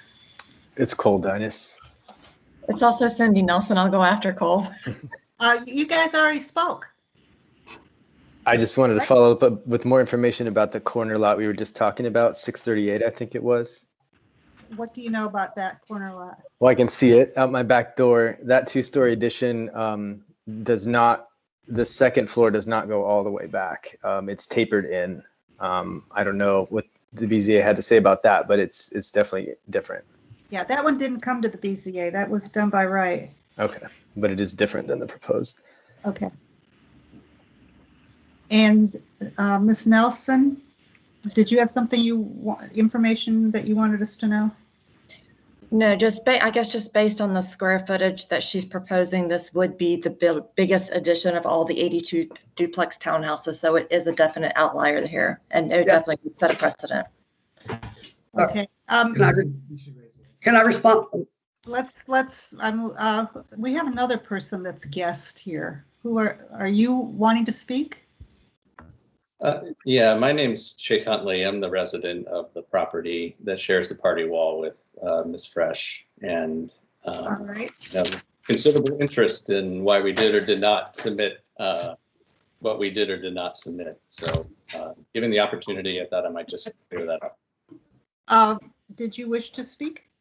If that's appropriate, yes, ma'am. Yes, you may. Thank you. Let me first start off by saying that I agree with Ms. Nelson in that Ms. Fresh, Stacy, has been a wonderful neighbor. I've been a resident of Arlington for 19 years. I've lived in this property with my wife and now 2 children for, about 10 years. I strongly support Stacy's desire to age in place. This is a wonderful neighborhood, and we have passed several opportunities to exit simply because the neighborhood, and both because of its character, its mature canopy, but the neighbors are fantastic. We only learned about this scope and scale of the proposal when the county posted, when Stacy shared the information a few weeks ago. And to be quite honest, we have chosen not to take a position because we are not adamantly opposed of her interests in building a additional structure that would allow her to satisfy all of the needs and the wants that she's laid out. We haven't had an opportunity to speak with her before we received the plans, but nevertheless, we're very supportive of her interests in being able to stay in that place. By right, or with some additional encroachment into the setback, it is going to be a major impact on the way we are living with our two children, both under the age. But the fact is, we are willing to undertake that. I've had some questions about the need for the size of the encroachment, and Stacy has transparently said that she's considered options, and this is what made the most sense. We do not support this, but we have chosen not to strenuously object in the way several other neighbors have. So that's why you don't have anything from us, and I do have faith in this board's decision. Thank you, Mr. Huntley. Very, very helpful. I'm glad you spoke up. I have, Mr. Rissa, do you know who ND is and who C is? We have extra hands here. Yes, I believe Cindy is most likely C. I see that Stacy has her Okay, hand. hands are down now. Okay. I think my hand was still up. I'm sorry. Okay. Mine was too. All right. I think Chase may be the other hand up. Yeah, I see the applicant wishes to speak. I want to get a feel for where we are. Do we know where we're going? Do we need more time?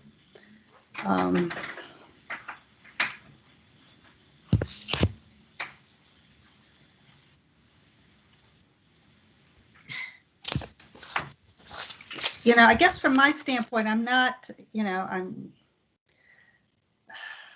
the rationale for the addition, for the encroachment is preference, supported by at least one example on that block, and another by right example that is really not quite comparable.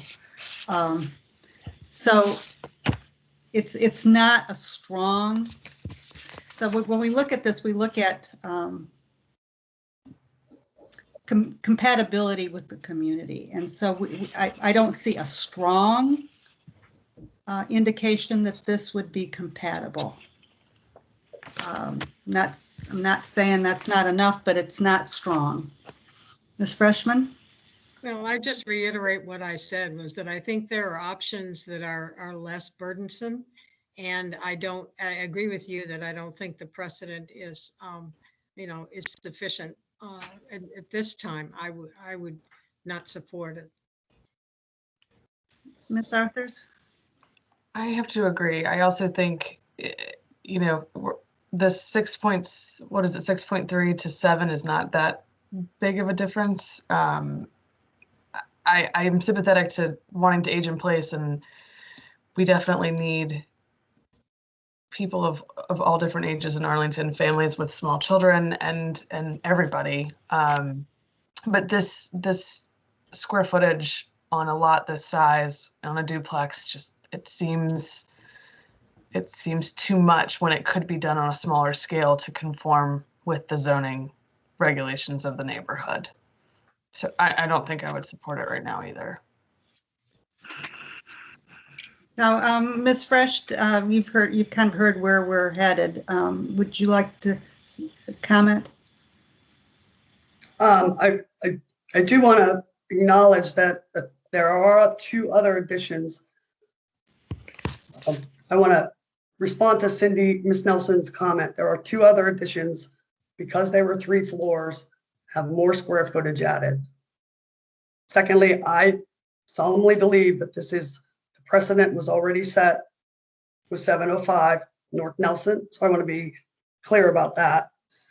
I think at this point, that's other than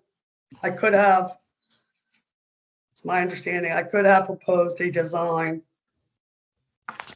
because I have room in the front to the 25-foot and back to the 25-foot in the back. That would have encompassed construction on the front of my house and on the back.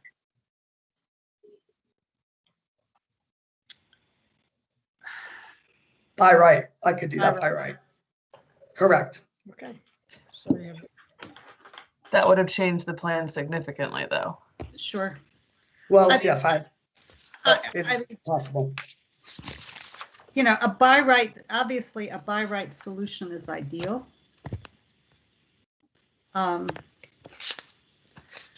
Whether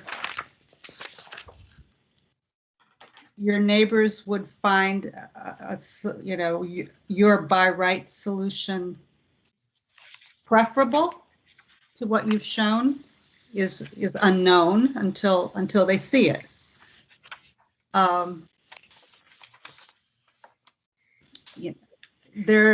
If you were serious about coming up with a by right option that you could share with your neighbors, we could consider deferring this.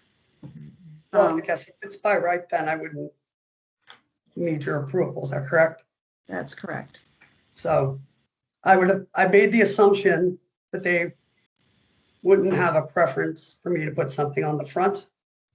So I went this way to the back. And, there's a lot of generalities about it being too big, but nobody has said what would be acceptable throughout this entire process. It's just, quote, too big, end quote. So there are plenty of precedent in the neighborhood for some variance. Even I think Mr. Daines has a variance on his house. So that goes into the 25-foot. But again, unfortunately, nobody communicated what would be acceptable. And in some cases, I think nothing would be acceptable.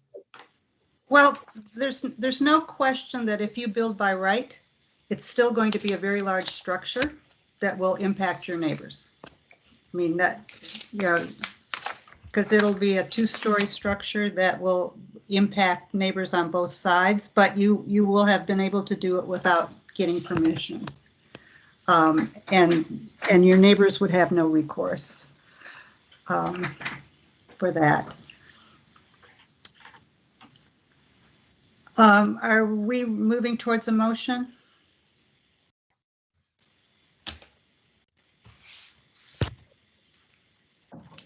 Yeah, we can. I can do it. So, okay. Ms. Freshman, do you want to do it? Nah, go ahead. I move that the Board of Zoning Appeals deny the attached proposed resolution deny approving use permit V-11668-21-UP1. Second.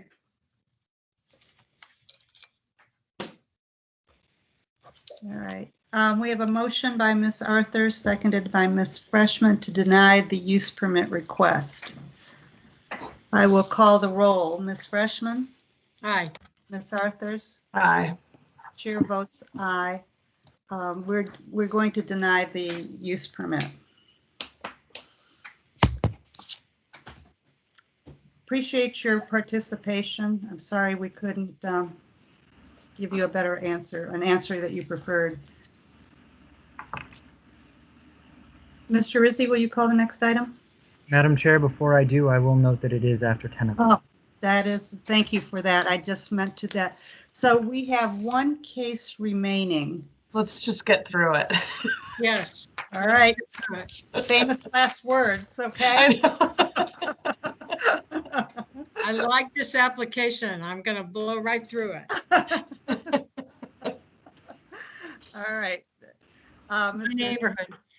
Will you call the next item, please? Yes, the next item is case number V-11669-21-UP-1. It is a use permit request by Matthew Sealer and Jennifer Sullivan to permit street setbacks of 15 feet to the building wall, 14 feet to the eave, and 11.3 feet to the window well instead of 25 feet to the building wall, 21 feet to the eave and window well as required from 21st Street South right-of-way regarding a new single-family dwelling in the R5 zoning district on the premise known as 904 21st Street South. Staff recommends that the board adopt the attached proposed resolution granting the use permit request with conditions. And I'd like to note that there is supplemental material for this item that came in after the application packet was assembled and printed. We have a summary of outreach. We have an email from the applicant explaining outreach, and we have an email of general or principal support and principal. All right, thank you, Mr. Rissy. Any questions for staff? All right. Is Mr. Seiler or Ms. Sullivan with us? Yes, hello, we are both here. You are both here. How did I do on your name, Mr. Seiler? Great, thank you. Oh, wow. Okay. Would you like to say anything on behalf of your application? Sure, very briefly, I will say first, thank you for staying on this evening to hear this application. We greatly appreciate it. And we also greatly appreciate the staff's attention to our application and the recommendation to approve. We've been in the neighborhood since 2012. We love the neighborhood. We love our neighbors. And this has been a wonderful place for our children to spend their early childhood years, and we look forward to many more years here. What this application will do is allow us to bring my mother, who currently lives by herself in a different dwelling in Arlington, under our roof so that our family can be a multi-generational family where she can age safely in place. And where we can be together. We have done outreach to our neighbors, including both the non-resident owners and the renter occupants of all the adjacent properties, and have received no negative responses. We've received either people submitting letters or just non-response mostly from the renters. But we're happy to answer any questions, and our architects are here as well. Thank you very much. Any questions for the applicant? Ms. Arthurs? This is kind of probably more of a nerdy thing than most people would ask here, but this is what I do for a living. The Chesapeake and Potomac Telephone Company easement along the back, is that an overhead wire or is it under the ground? Overhead. Okay. So the proposed one-story shed is going to be below that? Yeah. Mm-hmm. Okay. Yeah, that's about as dorky as I could possibly get. Sorry about that. No, easements count. Easements are my life. Okay. Well, then you're just showing off, right? Or just talking about my dorkiness, whichever way you want to look at it. All right. Yeah. Ms. Freshman. Yes, I'm really familiar with this neighborhood. I live close by. I'm also a friend to one of their neighbors. So, but full disclosure, I think it's a really good application and a good expansion. When you look at the house as it is now, it looks practically brand new, and you'd wonder why they were going to replace it. But it's a really solid proposal, and I fully support it. Thank you, Ms. Freshman. Yeah, I think the main, I think the questions had to do with outreach, and those were covered in your supplemental material. I'm not aware of any other issues.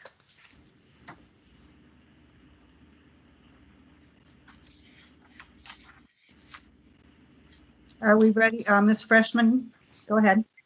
I move the Board of Zoning Appeals approve the attached proposed resolution approving use permit V-11669-21-UP1 subject to conditions with a 3-year limit. I second. All right, we have a motion to approve, and you understand the 3-year limit is you have 3 years to complete the construction, and you really want to get it done much faster, I'm sure. Just in case.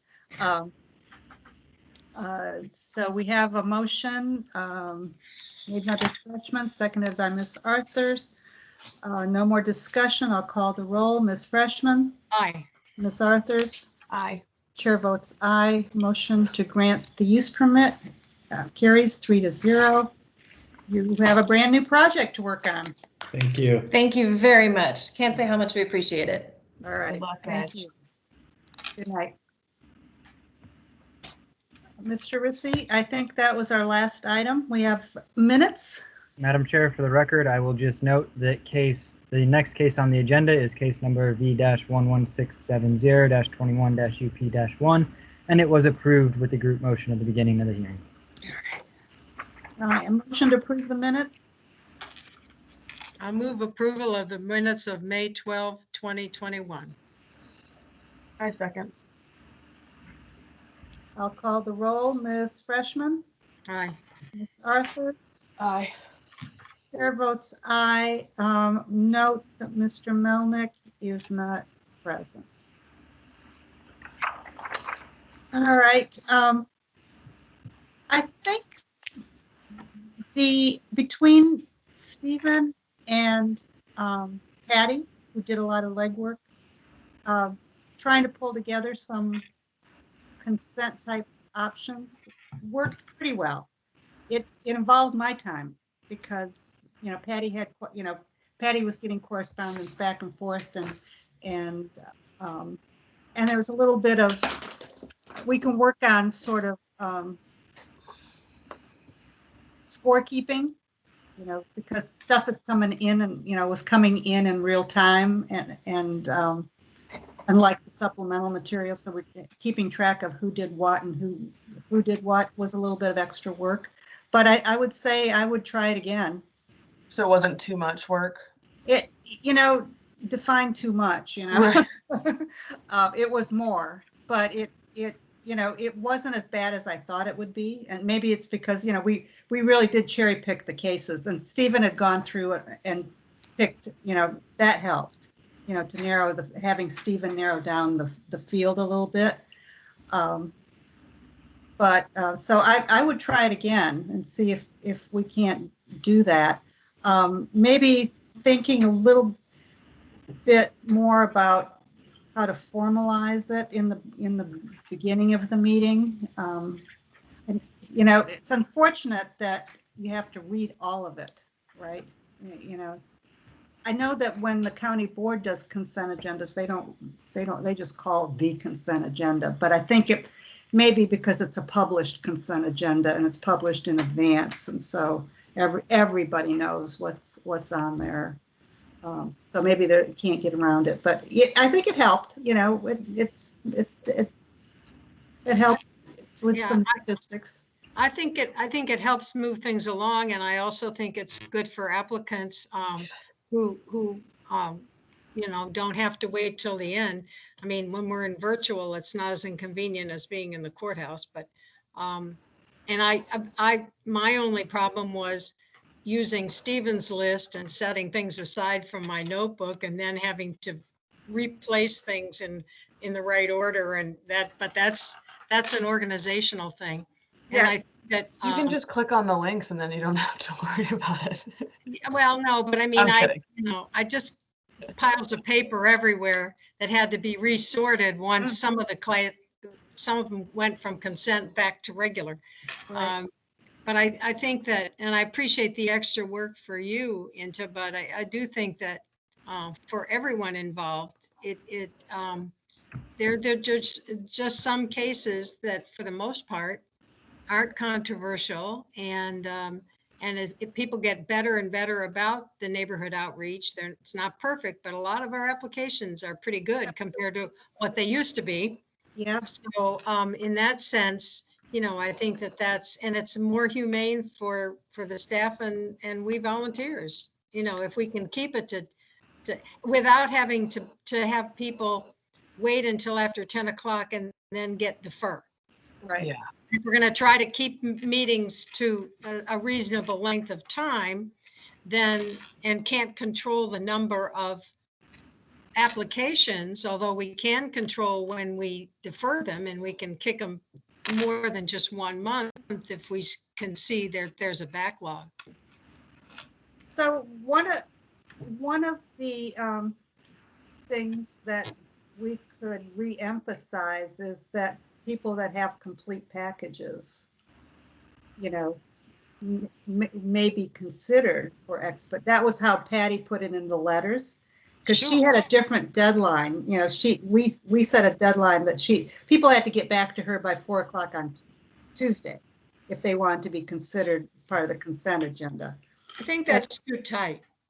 I just, as with supplementals, I'd vote for Friday at 5 or something like that, where even with a weekend, you know, at least staff has a couple of days to move things around. But I think we're enabling bad behavior to let people, you know, trickle stuff into the very last minute. And Patty, turn your camera on and join the conversation, because she did a lot of the legwork. We should hear from her.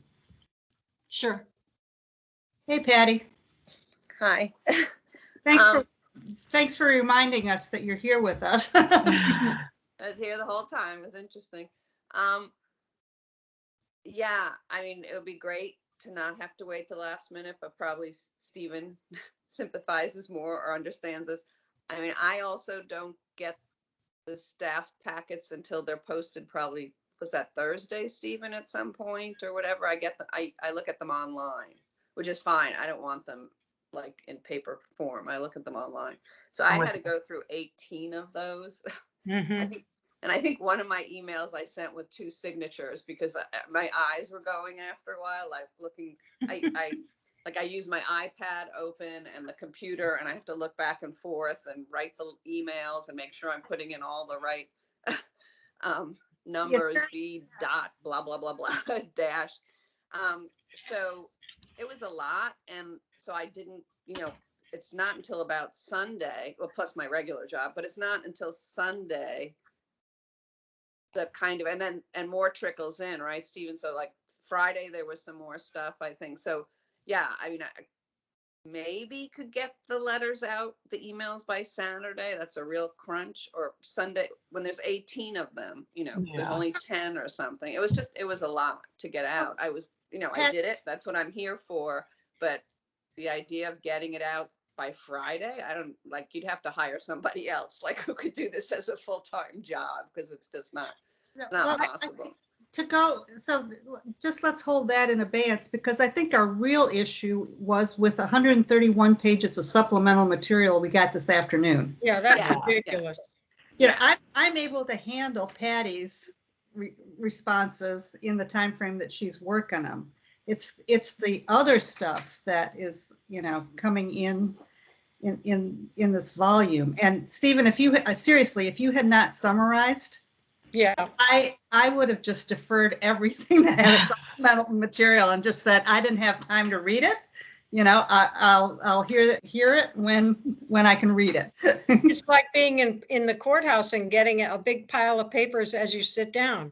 It's really not, you know, it's so late in the game that's you know, it's very impossible to really digest it. And then there could be something where an objection comes in at the last minute, like Maywood, where you're thinking all of a sudden it was a slam dunk and now you have to start over. Yeah. So, you know, here's the thing, you know, we can say we're not going to take supplemental material after a certain time, but what will happen is that they have every right to show up at the hearing and hand it to us, right? And which they do, right? And so the question is, you know, what is our response when we get handed a pile of paper that we really, you know, don't have time to read in the middle of the hearing, right? Can we say that if, you know, if there's significant supplemental material too late, then we're going to automatically defer? We could say that. Sure. We could have a Friday deadline, and that's your fallback position. So and as far as the consent thing I think is concerned, I would defer to Patty's schedule and timing, and whenever whenever she can get reasonably do it, maybe it's not until Monday or Tuesday. And maybe then we just kind of have to, read all the cases and do site visits if we do and all that, and just wait till Tuesday or Wednesday to put them in order, to figure out what's consent and what isn't. It just has to be something that's reasonable, especially for Patty and Stephen, or Stephen's successor. Well, and then people that have day jobs, right? Yeah, sure.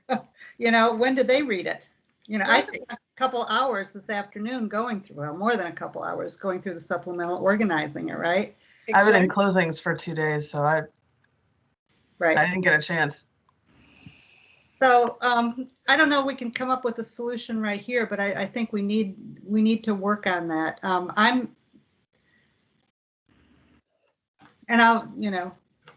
I'd be in favor of asking, of having Stephen and Patty kind of, game it out and give us some option. Because honestly, I can say what I think is reasonable, and that may not really be practical.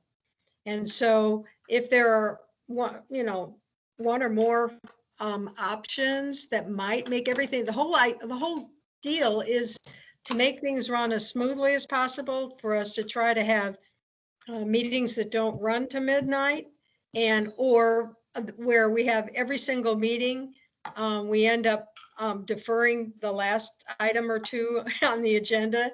It looks sloppy to me. It feels like we don't have our act together, or we'd be able to do it, differently. And it's fine when you only have 8 or 10 applications, but when you have 18, it's difficult. So we need some input on what is reasonable from the staff's point of view, so that we can integrate that into what we as users struggle with, and try to come up with a plan, and taking into account that, we know people are going to submit at the last minute. All we can do is everybody who has any contact with them say, look, this is a serious deadline, and you've had X number of weeks or sometimes months to talk to your neighbors and, get it together. They've all had months. Yeah. Yeah, I agree with all your points, Judy. But I think the overarching one is that dealing with supplemental material for 10 cases is different than dealing with supplemental material for 18 cases. Without question. That's kind of the difference. I think we're talking about two different things. One is supplemental, and one is how we organize our case and review and make decisions about consent. And they're not, they can overlap if an objection comes in, at the last minute that pulls a consent item or something like that. But I see them as two separate things. Yeah. That are related. Well, usually the consent, the things that are consent are the slam dunks. They've been pulled because, we're not expecting controversy. Though one of them, we ended up having controversy. We had it on the consent agenda and we pulled it before tonight because something came up that Steve heard about. So yes, obviously we got through it. So, Stephen, do you want to talk? You got your hand up. You don't have to put your hand up. You can just jump in. Well, I was going to bring up a different topic, and I don't want to belabor things too late because it is after 10. Yeah. So if you want to finish this, I'll say I'm happy to work with anyone on ideas for how to improve things. I would like to include Blake in all conversations because he's really going to be doing a lot of the heavy lifting in the next couple months. Yeah, Stephen's management now. Oh, yay. But so you've got to figure out the policy. That's your job now, right? Well, I don't think I get to set your policies. You guys are autonomous and get to do your own. All right. We welcome Blake into the conversation. Absolutely. I was going to bring up something that Judy actually brought Are up. you muted? Are you talking? Are you? Hey, Blake. Hello. Welcome. Thank Hi. you. I was going to try and quickly bring up something that Judy brought up at the beginning of the meeting, and we didn't want to discuss in the beginning of the meeting. Yeah, what is this? You're likely not giving anyone a 3-year time limit. The 3-year time limit you are adding on as a condition was a stopgap. Really, Mr. Owen kind of set it up because he was afraid that the approvals that are currently being given out don't have any deadline.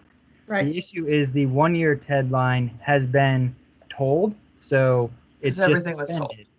And it will come back as soon as they take away the emergency ordinance. So most of these people are going to have a little bit more than 1 year, depending on how long the emergency ordinance goes. But I'm afraid that we're giving people the impression that they do have a full 3 years to get a building permit, which is, So the zoning ordinance will override us? yes. Ah. Yeah. Okay. That's why I hesitated in the beginning, but then I just thought, well, for now. Yeah, okay, so we're giving people the impression they have more time than they do. Do we need to reach out to people for the last couple months and Well, say, go get going? I do cover this briefly in the notice of board action letter that I give to everyone. Now, if you expect that everyone is actually reading what I put in that letter, I don't think we can. But we are covered, but they have been put on notice regardless of whether they read their paperwork. Okay, well that's better. And so, Stephen, does it mean that henceforth we just should be silent on it? Well, I mean, after our discussion last week, Yeah. I would like the opportunity to create a condition that more closely aligns. I just didn't have time this week. Yeah, work on it. We're open to that. Because we always had 1 year and we never had any issues with it until COVID. Right. Yeah. And then it was for a good reason that we decided that we needed to allow more time for applicants. Okay. Isn't the emergency order ending for most all of them are ending June 30th? I aren't, sorry. Know that today. I don't know that today. I thought Northam was ending all emergency orders Well, that would statewide on mean June 30th. That our virtual meeting ordinance would end. That would be a big shock because we have a July meeting. That's a big problem for me. Yeah, well, I was surprised that we hadn't brought it up, actually. I knew that the board is going back. They're doing a hybrid thing, but I mean, are we allowed to have our July meeting virtually if there's no emergency order in place? So the board, there's 2 emergency orders. One is the Northam's and the second is the board's enabling authorization. Right. We're going to have to talk to somebody real soon. Yeah. Stephen, can you get the ball rolling on that question? Oh, yes. What we were hoping was that the state legislature gives us the ability to have virtual meetings, as part of the sunshine laws, that we'd have that option of, but right now there's just one rule for everybody. Mm-hmm. The same rule applies to the planning commission, the board, BZA, everybody, in terms of this. Okay, I will find a handy legislator and put that question to them tomorrow. Maybe they can just introduce some legislation